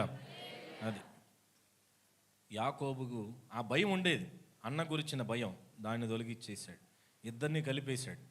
అటు బాహ్య పర సంబంధమైన దీవెనలు ఇచ్చాడు, భూ సంబంధమైన దీవెనలు ఇచ్చాడు. మరి కుటుంబంలో ఉన్న కలవరాలు తొలగించేశాడు దేవుడు. ఎందుకంటే యాకోబుకి దేవుడు వాగ్దానం ఇచ్చాడు. ఆ వాగ్దానం ఎలా నెరవేర్చబడిందంటే సంపూర్ణంగా యాకోబు ఏ అనుభవంలో ఉన్నాడు చెప్పండి? నా ప్రేయసి నువ్వే అని అనుభవం నుంచి ఎక్కడికి వచ్చాడు చెప్పండి? పెనుగులాడే అనుభవంలోకి వచ్చి దీవించబడ్డాడు. హల్లెలూయా, హల్లెలూయా. కనుక మరొక సంగతి, ఆదికాండం 39వ అధ్యాయం.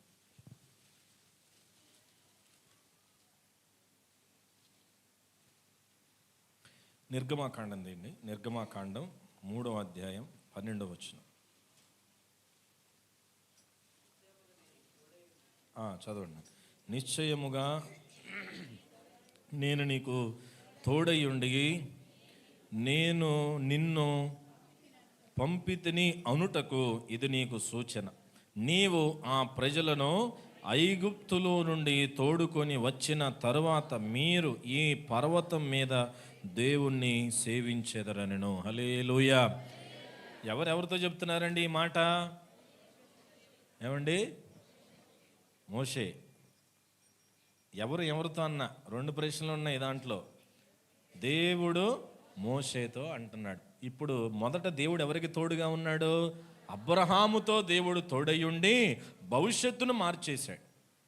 మరియు యాకోబుతో దేవుడు తోడయ్యుండి భయాలన్నిటిని ఏం చేశాడు? ఆయన తొలగించేశాడు. అలానే మూడవదిగా మోషేకు దేవుడు తోడయ్యుండి ఏం చేశాడంటే తన అసమర్థతను, తన లోపాలను దేవుడు శక్తిగా మార్చాడు. హల్లెలూయా, హల్లెలూయా. తన అసమర్థతను, నాకు చేత కాదు, నా వల్ల కాదు అనే వాడిని, అలాంటి వ్యక్తిని దేవుడు తోడయ్యుండి తనని వాడుకోవటం మొదలుపెట్టాడు. హల్లెలూయా. కనుక ఈ సంవత్సరం దేవుడు నీతో, నాతో, మనందరితో కూడా చెప్పేది ఏంటంటే, మోషేకి చెప్పినట్లుగా ఆయన అంటున్నాడు, దేవుడు నేను నీకు కూడా ఏమంటున్నాడు? ఆయన తోడై ఉంటాను అన్నాడు. తోడయ్యుండి అబ్రహాం భవిష్యత్తును మార్చాడు. తోడయ్యుండి యాకోబు యొక్క పెనుగులాటలో దేవుడు అతన్ని దర్శించి మరలా తన భయాలన్నిటిని తొలగించి ఆశీర్వదించి ఉన్నతమైన స్థానంలో రాజులు ఎదుట నిలబెట్టాడు, అన్నిటినీ ఆశీర్వదించాడు. అలానే మోషేకు కూడా దేవుడు తోడయ్యుండి ఇక్కడ ఆయన పిలుచుకున్నాడు. మోషేకు దేవుడు తోడయ్యుండి ఆయన వాగ్దానం చేయబడిన పుత్రుడు, ఎన్నుకోబడిన పుత్రుడు, దేవుని అనుమతి చేత పుట్టినవాడు, దేవుని చేత ఎన్నుకోబడిన వాడు గనక మోషేని దేవుడు కాపాడుకుంటూ వచ్చాడు. దేవుని ప్రణాళికలో ఉంటే మనల్ని దేవుడు ఎప్పుడూ కాపాడుతూనే ఉంటాడు. చూడండి, అందరూ చనిపోయినా కానీ ఎవరు చనిపోవాలా? నిర్గమాకాండం 1-2 అధ్యాయంలో రాజు అందరిని చంపేయమన్నాడు. పిల్లలందరిని చంపేయండి రా, వీళ్ళు పెరిగిపోతున్నారు, మగవాళ్ళందరిని చంపేయండి, చిన్నపిల్లల్ని పురిట్లోనే చంపేసేయండి అన్నాడు. కనక ముందే కనేటప్పుడే చంపిద్దామని మంత్రసానులు కూడా పంపించాడు. కానీ ఎవరి వల్ల కాల. నువ్వు నేను దేవుని ప్రణాళికలో ఉంటే, దేవుని నీడలో ఉంటే, దేవుని చిత్తములో ఉంటే ఆయనే మనల్ని నిరంతరం నిలబెట్టి నడిపిస్తాడు. హల్లెలూయా. దేవుని చిత్తము చేయువాడు ఎప్పటి వరకు నిలుచుంటాడు? రా బాబు, వింటున్నారా? ఎప్పటి వరకు నిలుచుంటాడు? నిరంతరం, నిరంతరం. చూడండి, అంతలో చంపబడిన మోషే ఏమయ్యాడు చెప్పండి? చంపబడలా. అసలు ఆయన పెంచుకుంది ఎవరు? ఎవడైతే చంపమన్నాడో. దేవుని ప్రణాళికలు అలా ఉంటాయి. ఆమేన్, హల్లెలూయా. అది మనం నమ్మగలగాలి. ఆయనకి పాలిచ్చి పెంచింది ఎవరు? మళ్ళా వాళ్ళ అమ్మాయి పెంచేటట్లు దేవుడు పరిస్థితులు ఎట్ట మార్చాడు చూసారా? కనుక ఎన్నుకోబడిన దేవుని చిత్తములో మనం ఉంటే, దేవుని పిలుపులో మనం ఉంటే, దేవుని వాగ్దానంలో మనం ఉంటే, దేవుని ప్రణాళికలో మనం నడుస్తూ ఉంటే, ఎవరు హాని చేయాలనుకున్నా ఆయనే మనల్ని కాపాడుతూ ఉంటాడు. ఆయనే మనకు తోడై ఉండి నడిపిస్తాడు. ఆయనే మనల్ని తప్పిస్తూ నడిపిస్తాడు. కనుక మోషేను కూడా దేవుడు అట్లనే తప్పించి నడిపించాడు. మోషే అంటున్నాడు, ఎందుకని? ఇదిగో మోషే, నువ్వు వెళ్ళాలి, నా ప్రజలను విడిపించండి. అయ్యా ఏమన్నాడు? నాకేమీ లేదన్నాడు. నాకు సామర్థ్యం లేదు బాబు, నువ్వు ఎవరంటే నేనేం చెప్పాలి? నాకు మాట్లాడే ఓపిక లేదు, మాట్లాడే శక్తి నాకు లేదు, అంత సామర్థ్యం నాకు లేదు, అంత తలాంతు నాకు లేదు, నోటి మాన్యం కలిగిన వాడిని, అది ఇదని మాట్లాడుతూ ఉన్నాడు దేవుడితో మోషే గారు. అయితే ఆయన అన్నాడు, ఇదిగో నేను నీకు ఏమై ఉంటానన్నాడు? నేను నీకు తోడై ఉంటాను. మోషేనేమో నాకు సామర్థ్యం లేదు బాబో అంటే, కొన్నిసార్లు దేవుడు కొన్ని పరిస్థితుల్లో మనకి సామర్థ్యాన్ని ఇచ్చి, జ్ఞానం ఇచ్చి నడిపిస్తాడు. కొన్నిసార్లు ఆ అసమర్థతలోనే మన ప్రక్కన ఉండి మనల్ని వాడుకుంటాం మొదలు పెడతాడు. ఎందుకంటే పేతురు, యోహాను, యాకోబులు వీళ్ళందరూ వాక్యం చెప్తూ ఉంటే అపోస్తుల కార్యాల్లో కొంతమంది ఇలా అనుకున్నారు, రే వీళ్ళు వాళ్ళే కదా. ఎవరు వాళ్ళంటే చేపలు పట్టిన వాళ్ళే కదా వీళ్ళు, ఇలా పామర్లు కదా. పామర్లు అంటే ఎవరు? చేపలు పట్టేవాళ్ళ? నేనేమో చేపలు ఉండేవాళ్ళ. మా కోసం ఒక ఆమె వాళ్ళ చేపలు వండింది. మా అమ్మమ్మ ఏది ఏడుంది? అదిగో శివమ్మ గారు.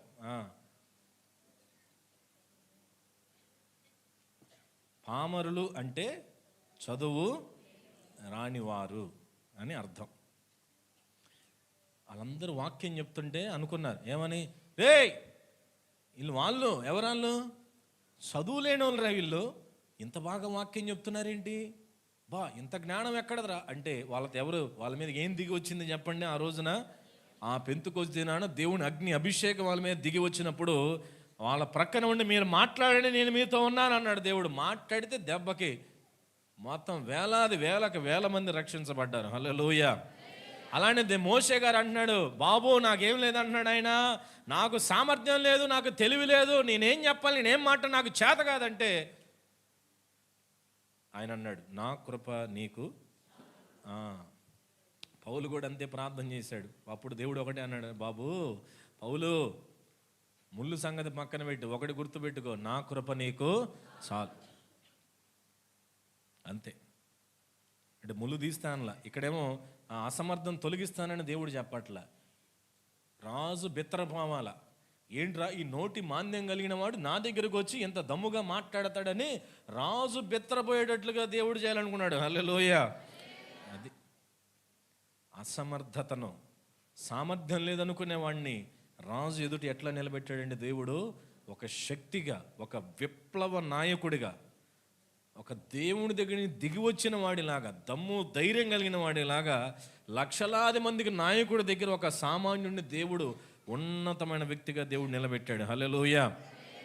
కానీ ఆయనే నాకు సామర్థ్యం లేదు, నాకు చేత కాదు, నాకు తెలివి లేదు అన్న వాడిని దేవుడు అక్కడ నిలబెట్టాడు. రాజు కూడా వణికిపోయాడు మోషే దెబ్బకి. హల్లెలూయా. అది మనల్ని మనం దేవునికి అప్పగించుకోవడం. నీకు సామర్థ్యం లేదని నీకంటే మాకు ఎవరికి తెలుసు చెప్పండి అండి, ఆయన తెలియదా? అసలు మనల్ని పుట్టించింది ఎవరు? ఆయనే కదా. ఆయనకి తెలియదు అంటారా? ఆయనకి తెలుసు, మనం చెప్పాల్సిన అవసరంలా. మోషే సాకులు చెప్పినా ఆయన ఏమి వినట్లా. నువ్వు ఎన్ని చెప్పినా ఆయన ఎన్నాయని నీకు తోడుగా ఉంటాను, ఈయన నన్ను వదిలేటట్టు లేడరా బాబు, మెలకుండా లొంగిపోదాం అని లొంగిపోయాడు. అంతే, విధేయుడైపోయాడు, తలదించేసుకున్నాడు దేవుని దగ్గర. దేవుడే వాడుకున్నాడు మోషేని. ఒక్కడిని వాడుకొని రాజుని, సైన్యాలను, దేశం మొత్తాన్ని భయపెట్టి వణికించి మోషే గుప్పిట్లో పెట్టి 20 లక్షల మందిని ఒక్కడి ద్వారా దేవుడు బయటికి తీసుకొని వచ్చాడు. హల్లెలూయా, హల్లెలూయా. కనుక మనం అసమర్థులమని, జ్ఞానం లేని వారనో, తెలివి లేదనో, ప్రార్థన చేయటం రావట్లేదు, అది రావట్లేదు, ఇది రావట్లేదు, ఎన్ని సాకులు చెప్పొద్దు ఈ సంవత్సరం. ఆమేన్, హల్లెలూయా. నోరు తెరవండి, దేవుడు ఆ నోటిని నింపును గాక. ఏం చేయాలి బాబు? నోరు తెరువుదురుగాక, ఆ నోటిని దేవుడు ఈ సంవత్సరం బాగుగా నింపునుగాక. ఆమె చెప్పండి, నోటిని నింపుతానండి, ఆమె చెప్పట్లా. ఇంకా దాన్ని మీసుకొని తాను నింపకూడదు దేవుడు. మేము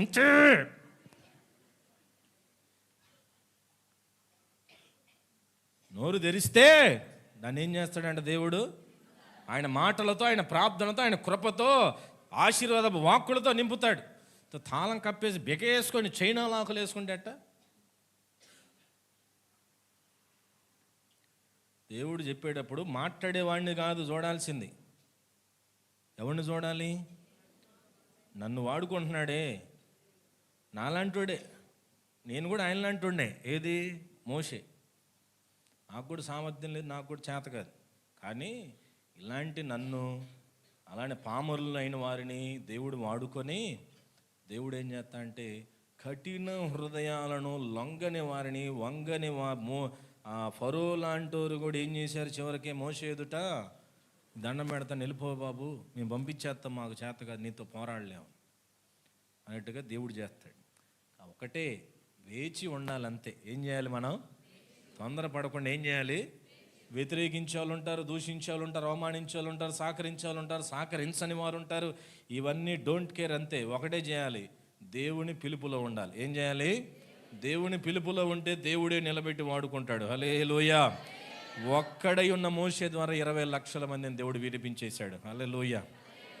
అది మనం దేవుని పిలుపుకి మీరు అప్పగించుకుంటే, దేవుని చేతి కిందకు రాగలిగితే, సాకులు చెప్పకుండా, అవిధేయత చూపకుండా, ప్రభువా నీకు లొంగిపోతామని మోషేలాగా దేవుని దగ్గరికి రాగలిగితే, మీ ద్వారా అనేక మందిని ఈ సంవత్సరం దేవుడు రక్షించునుగాక.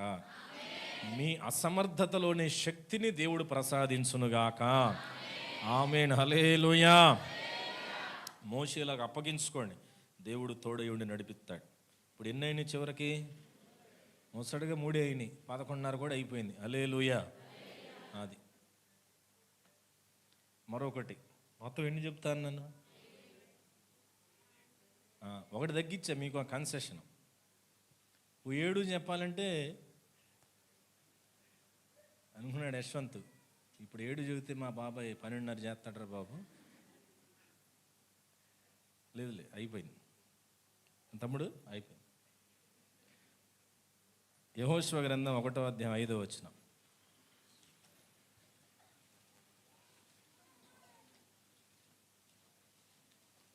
యెహోషువ గ్రంథం 1వ అధ్యాయము 5వ వచనం చూడండి ఒకసారి.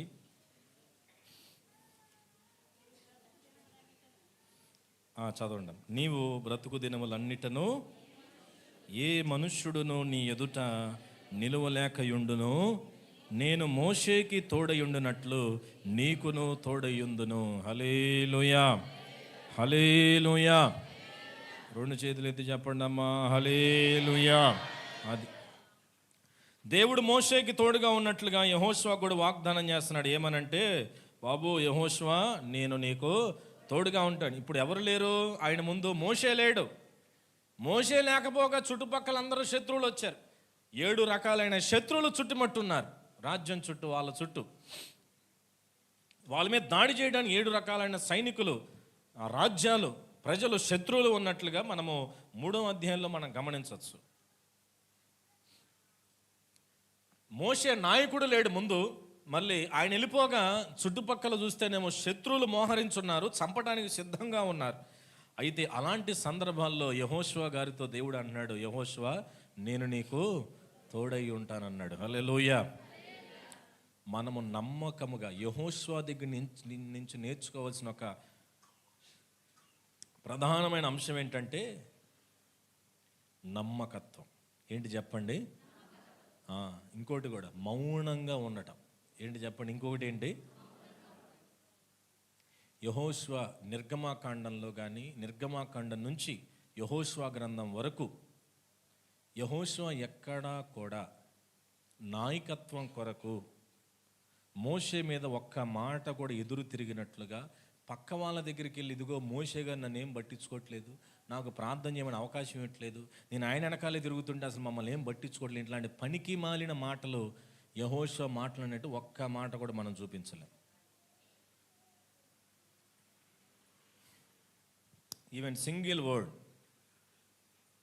ఆయనకిచ్చిన పని ఏమిటో అది నమ్మకంగా చేస్తూ వచ్చాడు మోషే గారి దగ్గరుండి. హల్లెలూయా. మౌనమే, అంతే. మోషే ఇలా అనుకొని ఉంటాడు, యెహోషువ ఇలా పాడుకొని ఉంటాడు. ఏమనంటే, పాడనా మౌనముగానే స్తుతి కీర్తన, చూడనా ఊరకనే నిలచి నీ పరాక్రమ కార్యములు. అంతే. నేను మౌనంగా ఉంటాను, ఊరకే ఉండి కీర్తనలు పాడుకుంటాను, ఆయన పరాక్రమ కార్యాలు నేను ఏం చేస్తూ ఉంటానో చూస్తూ ఉంటాను, అంతే అని అనుకున్నాడు యెహోషువ. ఒక్కటి కూడా లేదు. కానీ యెహోషువ కాలేబులు నమ్మకంగా ఉంటే ఈ చుట్టుపక్కల వాళ్ళు కొంతమంది ఉన్నారు. వాళ్ళు ఏందంట, ఆయనే పెద్ద లీడరా, ఆయన చెబితే మేము వినాలా, వాళ్ళు మాకు చెప్పేదేంది, మేము నాయకులం కాదా, మాకు జ్ఞానం లేదా, మాకు ప్రసంగం తెలియదా, మాకు చేత కాదా, మాకు జ్ఞానం లేదా, మాకు తెలివితేటలు లేవా, మేము కూడా వచ్చాం ఐగుప్తు నుంచి, మాకు కూడా జ్ఞానం ఉంది అంటే ఏంటి? మీరు నా సేవకుడికి ఎదురు తిరుగుతారా? నా సేవకుడికి ఎదురు తిరుగుతారా మీరు? దేవుడు దిగొచ్చాడు మోషే కోసం. హల్లెలూయా. దిగొచ్చి వాళ్ళంతా చూశాడు, అంతే. కొడితే కొంతమంది భూమిలోకి పోయారు, కొంతమంది కుష్టు వ్యాధి వచ్చింది, కొంతమంది గతులు లేకుండా పోయారండి, అంతే. దేవుడి దెబ్బ మామూలుగా ఉండదు ఎప్పుడు కూడా. ఆయన దిగే వరకు మనం ఉండకూడదు. ఆయన దిగకుండానే మన జీవితాల్లో అన్నీ సరి చేసుకోవాలి.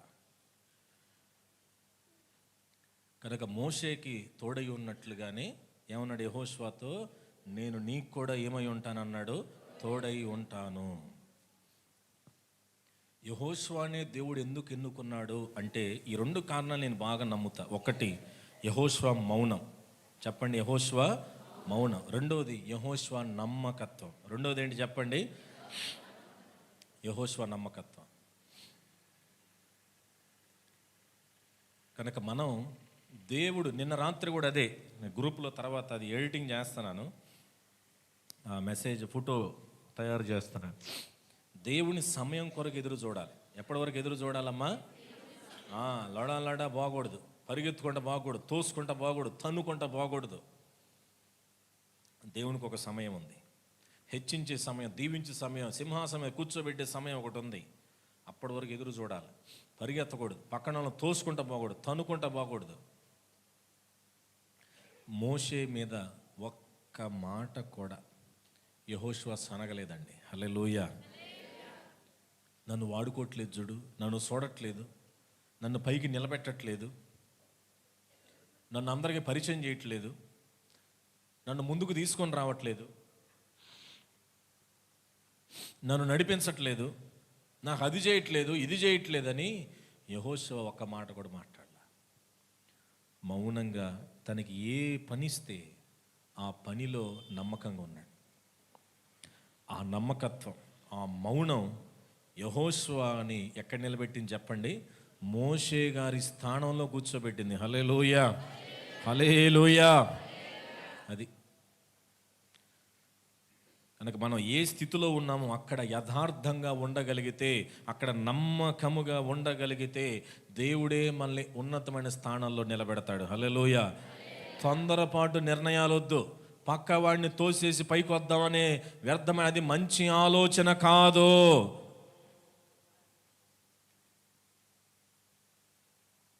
ఇప్పుడు ఒక అన్నయ్య చెబుతున్నాడు ఒకసారి నాకు, ఇదిగో వీళ్ళు ఉన్నారే, వీళ్ళు పని నేర్చుకొని పని నేర్పించిన వాడే ఐపీ పెట్టేటట్లుగా చేసి వాళ్ళు ఒక కొత్త కంపెనీ పెట్టారంట. హల్లెలూయా. పని నేర్చుకొని ఎక్కడైతే నేర్చుకున్నారో, ఎక్కడైతే పని తెలుసుకున్నారో ఆయన దగ్గర అన్ని మొత్తం సైడ్ కాంట్రాక్ట్లు పెట్టి ఆయన ఐపీ పెట్టి పారిపోయేటట్లుగా చేశారంట. అలాంటి వాళ్ళు ఎప్పుడు బాగుపడరండి. కొంతకాలం బాగుపడినట్టుగానే ఉంటారు, కానీ ఆ శాపం ఎప్పుడు విడిచిపెట్టదు.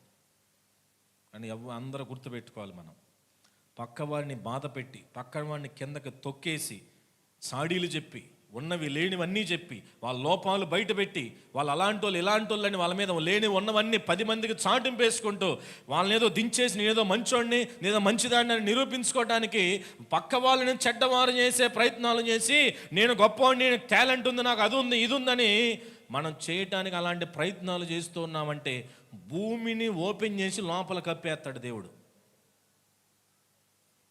అలాంటివి ఏమీ చేయకుండా మోషే కొండ మీద ఉంటే అక్కడ పక్కన మెట్ల దగ్గర కూర్చొని ప్రార్థన చేశారు యెహోషువ, కాలేబు. ఆయన సీనాయి కొండ మీద ప్రార్థన చేస్తూ ఉంటే, ప్రత్యక్షలు పొందుతూ ఉంటే, మాకేమి లేదా, మమ్మల్ని పిలవడేంది, మమ్మల్ని చూడేంది, మమ్మల్ని చూడొచ్చు కదా, మేము నమ్మకంగా ఉన్నాం కదా, మమ్మల్ని కూడా పిలవచ్చు కదా అని అనుకోవాలా. అక్కడెక్కడో దూరాన కొండ దగ్గర కూర్చొని, అయ్యా మా సేవకుని వాడుకో, మా మోషేని వాడుకో, అయ్యా మా ప్రజలను దీవించని ప్రార్థన చేస్తూ ఉన్నారు. వీళ్ళ నమ్మకత్వాన్ని బట్టి యెహోషువని, కాలేబుని దేవుడు ఉన్నతమైన స్థానాల్లో నిలబెట్టాడు. హల్లెలూయా. యెహోషువకి నాయకత్వాన్ని ఇచ్చాడు, కాలేబుకి ఉన్నతమైన భూములను దేవుడు స్వాస్థ్యంగా ఇచ్చాడు, ఆరోగ్యాన్ని ఇచ్చాడు, బలాన్ని ఇచ్చాడు. కాలేబుకి ముసలితనంలో కూడా యవ్వన కాల బలాన్ని ఇచ్చాడు. ఎందుకంటే వాళ్ళు చాడీలు చెప్పలా, మోషేని తొక్కి పైకి వద్దాం అనుకోలా, మోషేని పక్కకి తీసి అవతల పడి, ఈడోడ్ర ముసలోడు, మనం నిలబడాలా అని అనుకోలా. కనుక పైకి మనం ఎదగాలంటే మనం ఎక్కడ ఉన్నామో, ఏ స్థితిలో ఉన్నామో, ఏ పనిలో ఉన్నామో దాంట్లో ఎలా ఉండాలి చెప్పండి? నమ్మకత్వం. చెప్పండి, ఏంటండి? ఎదురు చూడండి. దేవుని సమయం కొరకు ఎదురు చూడండి. ఆయన గర్విష్ఠులను గద్దె దింపి నీ దీనత్వాన్ని బట్టి నిన్ను సింహాసనం ఎక్కిస్తాడు ఆయనే. హల్లెలూయా. ఎదురు చూడండి, వేచి ఉండండి. ఎలీమెలెకు నయోమిలాగా పరిగెత్తమాకండి, బోయజులాగా ఎదురు చూడాలా, కరువులో కూడా ఎదురు చూడాలి. ఆ కరువులను ఆస్తిపరుని చేశాడు బోయజుని. అట్లని ఎదురు చూస్తే యెహోషువ కూర్చోబెట్టినట్టు నిన్ను నన్ను కూడా కూర్చోబెడతాడు ఒక దినాన ఆయన. హల్లెలూయా. కనుక యెహోషువ వలె మౌనంగా ఉండి నమ్మకంగా ఉంటే, నీ పనిలో నిపుణత కలిగి నమ్మకంగా ఉంటే దేవుడు నిన్ను సింహాసనం మీద కూర్చోబెడతాడు తోడై ఉండి. యెహోషువకు తోడై ఉన్నట్లుగా నీకు కూడా దేవుడు తోడై ఉండి నడిపించునుగాక. మోషేకి తోడై ఉన్నాడు, అప్పగించుకున్నాడు, ఆశీర్వదించాడు మోషేని. యెహోషువ మౌనంగా ఉన్నాడు, అప్పగించిన పనిలో నమ్మకంగా ఉన్నాడు, ఆశీర్వదించాడు దేవుడు తోడుగా ఉండి. చివరిగా మన సంఘ వాగ్దానం యెషయా గ్రంథం 8వ అధ్యాయం 10వ వచనం. దీంట్లో 2 విషయాలు కలిపి చెప్పేసి ముగిస్తా. యెషయా గ్రంథం 8వ అధ్యాయం 10వ వచనం.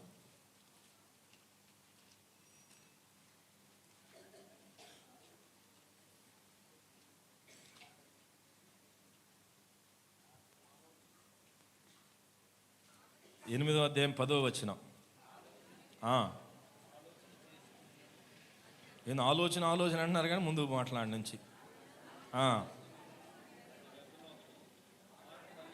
ఆలోచన చేసుకున్నాను, అదేమైపోయిద్దంటండి, వ్యర్థమైపోయిద్దంట.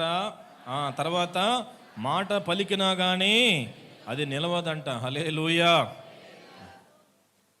ఆహాజు అప్పుడు ఏలుతున్నాడు, దేవుడి వైపు చూడరా నాయన అంటే, అష్షూరు వైపు చూస్తాను, వాళ్ళ చేయి పట్టుకొని నడుస్తాను, వాళ్ళు నాకు తోడుగా ఉంటారు, వీళ్ళు నాకు తోడుగా ఉంటారని ఆహాజు యోదయ రాజ్యంలో అప్పుడు ఉంటే, బుద్ధి చెప్పడానికి దేవుడు ఆ ఇశ్రాయేలు రాజ్యాన్ని, అష్షూరు రాజ్యాన్ని మళ్ళీ మేమే తిరుగుబాటు చేసినట్లు నేను చేస్తాను, అయినా వాళ్ళు అలాగ తిరుగుబాటు చేసినా కానీ మీరు ఒకటి గుర్తుపెట్టుకోవాలి.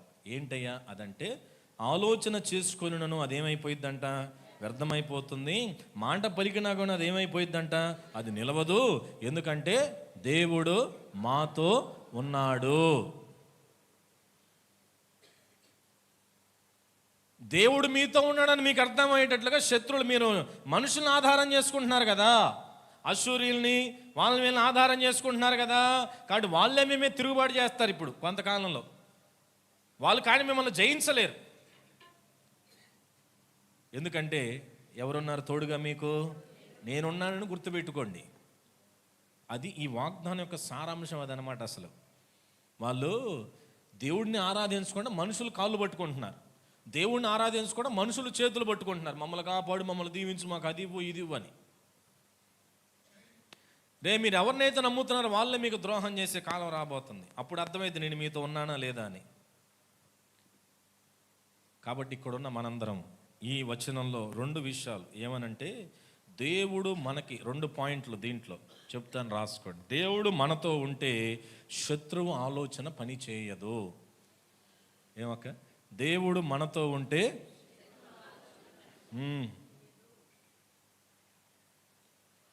దేవుడు మనతో ఉంటే శత్రువు యొక్క ఆలోచనలు ఏం చేయవు చెప్పండి, పని చేయవు.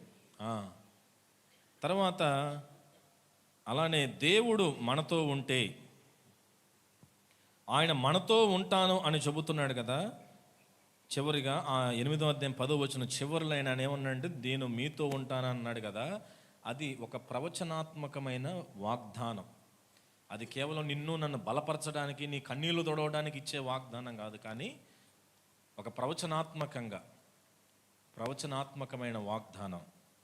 కనుక ఈ సంవత్సరానికి ఇది ఏదో నీ కన్నీరు తొడవటానికి కాదు, ఇది ఏంటయ్యా అంటే ఇది ఒక ప్రవచనాత్మకమైన వాగ్దానం ఇది. హల్లెలూయా, హల్లెలూయా. దేవుడు నీతో నాతో ఉంటే శత్రువులు మనల్ని ఏమీ కూడా పాడుకుంటాం కదా మనం. మా దేవా నీవే మా తోడుంటే అంతే చాలును, అపవాది తలచిన కీడులన్నీ మేలైపోవును. మా దేవా నీవే మా తోడుంటే అంతే చాలును, అపవాది తలచిన కీడులన్నీ మేలైపోవును. ఏమైనా కనుక దేవుడు తోడుగా ఉంటే అపవాది ఎన్ని తలచినా కూడా అవన్నీ ఏమైపోతాయి చెప్పండి? మేలుగా మారిపోతాయి. హల్లెలూయా, హల్లెలూయా. కనుక దేవుడు మనకి తోడుగా ఉంటానని ఆయన ప్రవచనాత్మకంగా చెబుతున్నాడు. ఇక్కడ ఈ వాగ్దానంలో, ఈ అధ్యాయంలో ఆయన నమ్మిన ప్రజలందరూ మనుషుల కాళ్ళు పట్టుకుంటున్నారు, మనుషుల చేతులు పట్టుకుంటున్నారు, మనుషులను ఆరాధిస్తున్నారు, మనుషుల వైపు చూస్తున్నారు. మీరు మాకు సహాయం చేయండి, మీరు మమ్మల్ని ఆదుకోండి, మీరు మాకు సలహాలు ఇవ్వండి అంటున్నారు. ఇక్కడ ఉన్న మీరందరూ, నేను, మీరు, మనందరము కూడా మనుషుల వైపుగా చూడాల్సింది. ఎవరి వైపు? నమ్ముతున్నారా దేవుడు తోడుగా ఉన్నారని? బాబాయ్ పెళ్ళి పెడుతున్నాం, ఏం చేయాలి, ఏ రోజు చేద్దాం? నీకు అన్నీ తెలుసు కదా, మంచి చెడ్డలు తెలుసు, నువ్వు పూర్వకాల మనిషివి. ఏ టైం మంచిది? ఇప్పుడు ఎవరు తోడుగా ఉన్నారండి చెప్పండి భక్తులారా? ఇప్పుడు ఎవరు తోడుగా ఉన్నారు మనకి? ఇంటి పక్కన బాబాయ్. అమ్మో, ఇంట్లో అన్నీ బాగుండాలి, అన్నీ ఎప్పుడు ఉండాలంటే పాల్లో ఏం కలపోయాలి శంకుస్థాపన అప్పుడు? పప్పు, ఉప్పు, అది ఇది, ఉప్పు, కారం, పసుపు, అల్లం వెల్లుల్లి పేస్ట్ అన్నీ వేసి నవధాన్యాలు పోస్తే ఇంట్లో. భక్తులారా, ఇప్పుడు ఎవరు తోడుగా ఉన్నారు? అల్లం వెల్లుల్లి పేస్ట్, ఉప్పు, కారం వేసిన మా దేవా నీవే మా తోడుంటే అంతే. కానీ నవధాన్యాలు అంతే, అవి ఉండాలంతే. మా దేవా నీవే, ముహూర్తం చూసిరా తొందరగా వెళ్ళి. మా దేవా నీవే మా తోడుంటే. సాతానేమో రే బాబు ప్రార్థన చేస్తారు, నన్ను తరిమేస్తారు, మళ్ళీ నన్ను పిలుస్తారు, ఏంద్రా ఉండాలా వెళ్ళాలా ఏదో ఒకటి చెప్పండి నాకు అంటాడు. ప్రార్థన చేసి బంధిస్తున్నాడు, పో పో అని. ఉపవాసాలు నూనె రాస్తారు, బిల్డింగ్లకు రాస్తారు, ఆ పాస్టర్ గారు వస్తారు, ఆయనేమో తోడుగా ఉన్న నూనె పోతాడు, మొత్తం ఉన్నదంతా 4-5 డబ్బాలు పోతాడు. ఆయన నన్ను వెలగొడతారు, మీరేమో నన్ను ఆవో అంటారు, ఆయన పోపు అంటాడు. ఏం చేయాలి మీరిద్దరు డిస్కస్ చేసుకుని నాకు చెప్పండి అంటాడు సాతాను. వాడు కన్ఫ్యూజ్ అయిపోతాడు మన దెబ్బకి. సాతాను కూడా కన్ఫ్యూజ్ చేసేస్తున్నాం మనం. హల్లెలూయా. ఏమ్మా, సేవకుడు వెళ్ళిన తర్వాత చేయాలంటున్నారా? చేయకూడదు అంటున్నావా? ఓకే. అమ్మా, ఎవరిని ఆశ్రయిస్తున్నారు? మనుషులనా? అందుకనే దేవుడు వాళ్ళతో అన్నాడు, రేయ్ మీరు ఇవన్నీ చేస్తున్నారు, వాటి ద్వారానే అవి చేసినా కానీ మీకు ఉపయోగం ఉండదని నేను నిరూపిస్తా అంటున్నాడు దేవుడు. హల్లెలూయా. నువ్వు ఎన్ని చేసినా కానీ ఏమవ్వదు, ఉపయోగం ఉండదని నీకు అర్థమయ్యేటట్టు చేస్తానంటున్నాడు. హల్లెలూయా. పాఠాలు నేర్చుకోవాలి కానీ ఏం నేర్చుకోకూడదు? గుణపాఠాలు నేర్చుకోకూడదు. గుణపాఠాలు దెబ్బల ద్వారా వస్తాయి, పాఠాలు ఇట్లా మైకులో చెబితే వస్తాయి, బైబిల్ చదివితే వస్తాయి. మనుషుల్ని ఆశ్రయించమాకు. కనుక దేవుడిని ఆశ్రయించండి. దేవుడు కనపడుతున్నాగా మాదిరి చూపిస్తున్నాగా. నేను ఇంకా ఇలాంటి విషయాలు ఇంకొక మెట్టు పైకి ఎక్కే ఉంటా. కనుక ఇవన్నీ వ్యర్థమైనవి. ఏదైనా చేయాలంటే ఫస్ట్ ఒకటే, బైబిల్లో ఉందా? అది నాకు తెలుసా లేదా అనేది పక్కన పెట్టండి. నాకు తెలియదని అనుకుందాం. నీకేం తెలుసా, కుర్రాడు 30 సంవత్సరాలేగా వచ్చింది నీకు. మా పెద్దోళ్ళు చేశారు, వాళ్ళు చేశారు. నీ పెద్దోళ్ళు వాళ్ళు కాదు, వీళ్ళు దీంట్లో ఉన్నారు పూర్వీకులు. ఎందుకు రాయించాడు దేవుడిది? బుద్ధి కలుగుటకై మీకు రాయిస్తున్నా అన్నాడు. దీంట్లో ఉందా చెప్పండి. నాకు తెలియదు, జాషువాకు తెలియకపోవచ్చు, కుర్రోడు అయి ఉండొచ్చు, లోకం తెలియకపోయిందేమో. నాకు ఒకటి తెలుసు, బైబిల్ మాత్రం తెలుసు. దీంట్లో ఉన్నది చేయండి. మనుషులను ఆశ్రయించద్దు. మనుషులను ఆశ్రయిస్తే అదే మనుషులు నమ్మక ద్రోహం చేసే రోజు వచ్చింది. ఆ పద్ధతుల ద్వారా నీ కుటుంబం మీద శాపం వచ్చే రోజు ఒకటి ఉందని గుర్తుపెట్టుకోండి. ఆ పద్ధతులే నీ కుటుంబానికి కీడు తెస్తాయని గుర్తుపెట్టుకోండి. అందుకే దేవుడు అంటున్నాడు, అసలు ఈ వాగ్దానం ఎక్కడి నుంచి పుట్టిందంటే మనుషులు మీరు ఆశ్రయిస్తున్నారు కదా, వాళ్ళే మీకు మోసం చేస్తారు. అప్పుడు తెలిసిద్ది మీకు ఎవరు తోడుగా ఉన్నారని. నువ్వు ఆశ్రయిస్తున్న మనుషుల సలహాలు, సూచనలు, పద్ధతులు, ఆచారాలే నిన్ను మోసం చేస్తాయి. అప్పుడు అర్థం చేసుకుంటా, పాస్టర్ గారు ఏమి ఉపయోగం లేదు, ప్రార్థన చేయండి అని. నా వివాహ విషయంలో కానీ, పిల్లల విషయంలో కానీ, రేపు నా పిల్లలు పెద్దవాళ్ళైన తర్వాత, పెద్ద మనుషులైనప్పుడు, పెద్దవాళ్ళైనప్పుడు కూడా ఒక్క లోక పద్ధతి కూడా నేను ఊపిరున్నంత వరకు ఉండదు వాళ్ళ విషయంలో. లోకం విడిచిన వెంబటే మందిరానికి వస్తారు, పెద్ద మనిషి అయిన వెంబటే మందిరానికి వస్తుంది. అద్విత ఓపెన్గా చెప్తున్నా, నేను బైబిల్లో లేవు అవన్నీ. నేను కొత్త నిబంధన విశ్వాసిని. వాక్యానుసారంగా మనం బ్రతకాలి. లోక పద్ధతులు, లోక ఆచారాలు మన నుంచి దూరం కావాలి. లోకం దాన్ని చూడాలి. వీళ్ళు ప్రత్యేకమైన వారు, వీళ్ళతో ఎవరున్నారు, లోక పద్ధతులు కాదురా వీళ్ళతో ఉంది, వీళ్ళని బతికిస్తుంది, వీళ్ళని పోషిస్తుంది, వీళ్ళని కాపాడుతుంది. ఆ పద్ధతులు కాదు, దైవికమైన పద్ధతులు వీళ్ళని కాపాడుతున్నాయి. దేవుడు తోడుగా ఉన్నారు కాబట్టి ఈ క్రైస్తవులు బాగున్నారని అర్థం కావాలి, వాళ్ళకి అది అర్థం కావాలి. అంతేగాని వీళ్ళు మనలాగా చేస్తున్నారు కాబట్టి వీళ్ళు కూడా బాగున్నారని కాదు చెప్పాల్సింది. వీళ్ళు మనకి భిన్నముగా ఉన్నారు, మనం చేసిన వీరు చేయట్లేదు, అయినా బాగున్నారు వీళ్ళు. ఎందుకంటే వీళ్ళకి ఎవరు తోడుగా ఉన్నారు? దేవుడు తోడుగా ఉన్నారు. అది అర్థం కావాలి ప్రజలకి. అది మన సమాజంలో సాక్ష్యం ఇవ్వాలి ఈ సంవత్సరం. అలాగ ఉండుటకు నీకు నాకు దేవుడు సహాయం చేయునుగాక. ఆమేన్. అలాంటి తీర్మానాలు తీసుకోండి. దేవుడు తోడుగా ఉన్నాడని నీతో పాటు ఎవరికి అర్థం కావాలి చెప్పండి? అబ్రహాముకు తోడుగా ఉన్నాడని ప్రపంచానికి అర్థమైంది, యాకోబుకు తోడుగా ఉన్నాడని లాభానికి అర్థమైంది, ఏశావుకు అర్థమైంది, తల్లిదండ్రులకు అర్థమైంది, చుట్టూన్న వారికి ఇశ్రాయేలు ప్రజలకు అర్థమైంది. తర్వాత మోషేకి దేవుడు తోడుగా ఉన్నాడని ఫరోకి అర్థమైంది, ఆయన పోయి చెప్పల. యెహోషువకు దేవుడు తోడుగా ఉన్నాడని ఇశ్రాయేలు ప్రజలకు అర్థమైంది, యెహోషువ చెప్పల నోరు తెరిచి. అలానే ఆనాడు యూదా ప్రజలకి 5వ పాయింట్ మనం విన్నాం, యెషయా గ్రంథం 8:10. వాళ్ళకి అర్థమయ్యేటట్లు దేవుడు చేశాడు. కష్టాలు గుండా నడిపించి, ఇవి కాదు నన్ను వెంబడించండి, నన్ను ఆశ్రయించండి అని వాళ్ళకి నేర్పించాడు పద్ధతులు. దేవుని పద్ధతి నేర్పించాడు. కనుక నిన్ను నన్ను బట్టి ప్రపంచానికి అర్థం కావాలి. ఏమనంటే వీళ్ళకి ఎవరు తోడుగా ఉన్నారు? లోక పద్ధతులు, లోక ఆచారాలు కాదురా అబ్బాయి, వీళ్ళకి ఎవరు తోడుగా ఉన్నారు? అరే వీళ్ళు ఇవేమీ చేయట్లే కానీ బాగానే ఉన్నారు, మనం ఎన్ని చేస్తామైనా ఉపయోగం లేదు ఏందని అనుకోవాలి. హల్లెలూయా. ఆ సాక్ష్యం మనం చెప్పుదుముగాక. ఆమేన్. హల్లెలూయా, హల్లెలూయా. కానుకలు బట్టే వాళ్ళు పట్టండి. ఇప్పుడు చెప్పండి, దేవుడు మనకి ఏమై ఉన్నాడు చెప్పండి? దేవుడు మనకి అది అబ్రహాముకి తోడై ఉన్నాడు. ఎందుకు తోడుగా ఉన్నాడు?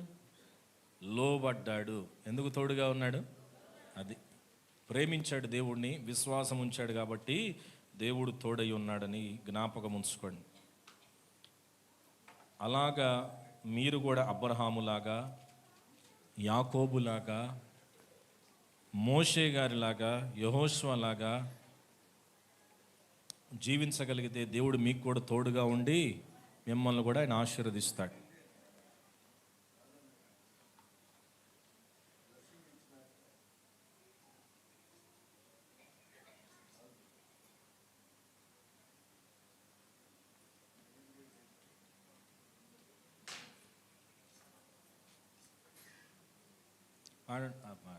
ఏమైనా చేయగలవు. చివరి చరణం.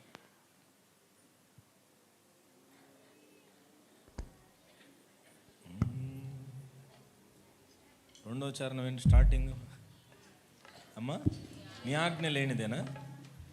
నీ ఆజ్ఞ లేనిదే ఏదైనా జరుగునా, నీ కంచె దాటగా శత్రువుకు సాధ్యమా?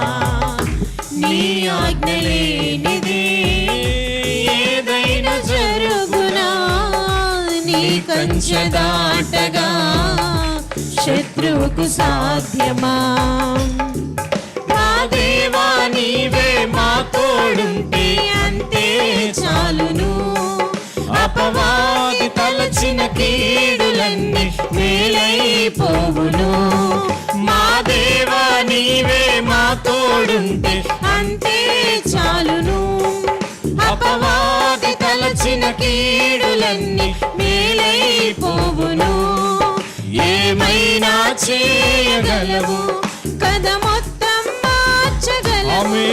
నీ నామముకి మహిమంతా తెచ్చుకుందువు. ఏమైనా చేయగలవు కథ మొత్తం మార్చగలవు. నీ నామముకి మహిమంతా తెచ్చుకుందువు. యేసయ్యా యేసయ్యా నీకే సాధ్యము. యేసయ్యా యేసయ్యా నీకే సాధ్యము. స్థిరపరచువాడవు బలపరచువాడవు. పడిపోయిన చోటే నిలబెట్టువాడవు. ఘనపరచువాడవు హెచ్చించువాడవు. మా పక్షము నిలచి జయమిచ్చువాడవు. స్థిరపరచువాడవు బలపరచువాడవు. మోకరిద్దాం. పడిపోయిన చోటే నిలబెట్టువాడవు. ఘనపరచువాడవు హెచ్చించువాడవు.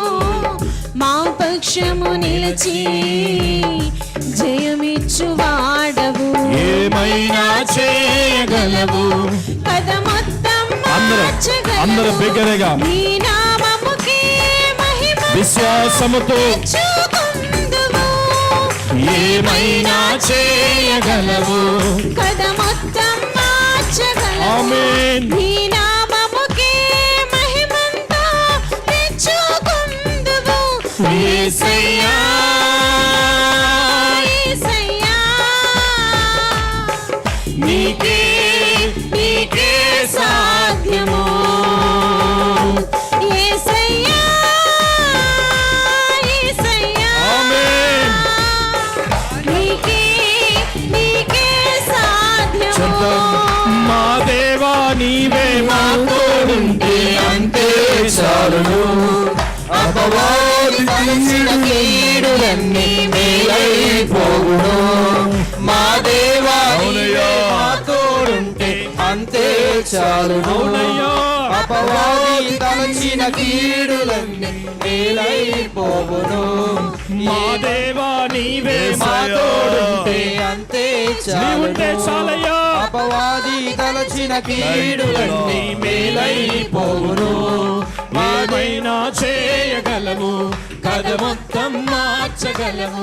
నీ నామముకే మహిమంతా తెచ్చుకుందువు. ఏమైనా చేయగలవు కథ మొత్తం మార్చగలవు. నీ నామముకే మహిమంతా తెచ్చుకుందువు. యేసయ్యా యేసయ్యా మా జీవితంలో మార్చగలిగిన దేవుడు అయ్యా. మా దేవుడిని నడిపించగలిగిన దేవుడు. అబ్రహాము భవిష్యత్తును మార్చావు. యాకోబు భయాలు తొలగించావు. మోషేకి సామర్థ్యాన్ని ఇచ్చేవాడు ఉన్నావు. యెహోషువకి శత్రువుల మధ్య నిలబెట్టేవాడు ఉన్నావు. యూదా ప్రజలకి నేను నీకు తోడుగా ఉన్నాను. మనుషులు కాదు నీకే సాధ్యము. ఆయన వైపు చూద్దాం. యేసయ్యా నీవు మాతో ఉంటేనే మాకు చాలు నాయనా. నీవు మాతో ఉంటేనే చాలు నాయనా. అవును తండ్రి. యేసు రాజా థ్యాంక్ యూ లార్డ్. మీరు మాతో ఉంటే చాలు నాయనా. అవును తండ్రి. మీరు మాతో ఉంటే అదే మాకు ఉన్నతమైన భాగ్యమయ్యా. అబ్రహాముకు తోడయున్న దేవుడు రాబా షందారి గాబా. యాకోబుకు తోడయున్న దేవుడు. అప్పగించుకుందాము దేవునికి, పెనుగులాడదాం. యెహోషువకు తోడయున్న దేవుడు. యెహోషువలే నమ్మకముగా ఉందాం. హల్లెలూయా. మోషేకి తోడయ్యున్న దేవుడు, మాకు చాలిన దేవుడవు నీవే. అవును నాయనా, అవును నాయనా.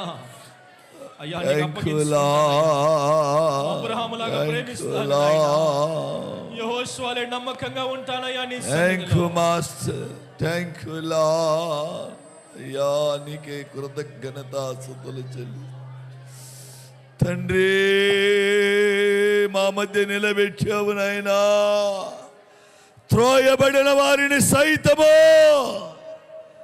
తునీకరించబడిన వారి సైతము మీరు నిలబెట్టినందుకు, వారిని మా మధ్యను తీసుకొని వచ్చినందుకు వందనాలు. నీ మీద ఆధారపడే కృప ఒక్కొక్కరి మీద కుమ్మరించు. ఇదిగో ఇదిగో ఇప్పుడే ఆయన నూతనమైన కృప నీ మీద కుమ్మరిస్తున్నాడు. ఆయన నూతనమైన కృపను నీ మీద కుమ్మరిస్తున్నాడు. ఆయన నూతనమైన అభిషేకం మీద కుమ్మరిస్తున్నాడు. ఆయన మహిమార్థమైన బ్రతకడానికి దేవుడు సాయం చేయబోతున్నాడు. Thank you master, thank you lord. అయ్యా పశ్చాత్తాపముతో కూడిన ప్రార్థన చేద్దాం. అయ్యా మనుషులను ఆధారం చేసుకొని నాయన సేవకులను నేను దూరం చేసుకోకూడదయ్యా. అయ్యో చదువు లేని వాడివైనా మా సేవకుడు మాకు కావాలయ్యా. మోసే మాట వినలని ప్రజలు నాయన భూమి మీ మింగి వేసిందయ్యా. నీ మాట మేము వినాలయ్యా, నీ మాట మేము విని నడవాలయ్యా. అనుసరించాడయ్యా, పశ్చాత్తాపము దయచేయండి అయ్యా. ఆజ్ఞలను పాటించాలి, మేలు పొందాలి. నువ్వు తోడై ఉన్నావని మేము గ్రహింపులోకి రావాలయ్యా. నా దేవుడు నాతోనే ఉన్నాడు. గ్రహింపు రావాలయ్యా, గ్రహింపు రావాలయ్యా, గ్రహింపు రావాలయ్యా. హల్లెలూయా. తండ్రి అగ్ని కణముల వలె మీరు మా మధ్యకి దిగవచ్చి మీరు మాతో మాట్లాడి బలపరిచినందుకే,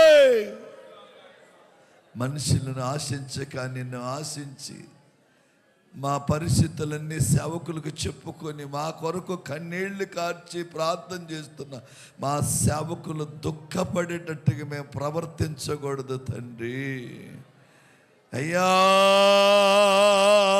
అంతకంతగా వెతుకుతున్నప్పటికీ నాయనా యెహోషువ కాలేబు కనిపెట్టారు. షందారాబారిగా ఆ పరలోక భాగ్యం వారికి అనుకరించావు తండ్రి. ఆయనేనా చేయలేవా, మాకు చేత కాదా అని అనుకోలేదయ్యా. క్రమశిక్షణ పాటించారు, ఆత్మీయంగా ఎదిగారు, బ్రతికారు, బాగుపడ్డారు. మా మధ్యన వారిని ఈరోజు నిలిపావు. మీకు వందనాలు, స్తోత్రాలు, స్తుతులు చెల్లిస్తున్నావు. విన్న వాక్యము పెడచెవున పెట్టక గుండెల్లో దాచుకొని బ్రతకటానికి సహాయం చేయండి. బిడ్డలిచ్చిన కానుకలు మీరు ఆశీర్వదించండి. రోజు నాయనా బిడ్డలు స్వీట్ తీసుకుని వారి జీవితాల్లో ఇంకా అద్భుతమైన కార్యాలు చెయ్యమని సకల ఘనత మహిమ ప్రభావాలు మీకు ఆరోపిస్తాం. యేసు పరిశుద్ధ నామములు అడుగుచున్నాము తండ్రి. పరిశుద్ధాత్మ దేవుడు మన ఒక్కొక్కరిని ఆత్మీయంగా బలపరిచినందుకు స్తోత్రాలు చెల్లిద్దాం. దేవుడు మనతో మాట్లాడినందుకు స్తోత్రాలు చెల్లిద్దాం. కేడిమ వలె మనకి తోడై ఉంటానని వాగ్దానం చేసిన దేవునికి స్తోత్రాలు చెల్లిద్దాం. భయము, ఆందోళన, కలవరం తొలగించిన యేసయ్యకి స్తోత్రాలు చెల్లిద్దాం. యేసు పరిశుద్ధ నామములు అడిగి వేడుకొని పొందుకొని ఉన్నాము తండ్రి. హల్లెలూయా. మంచిది.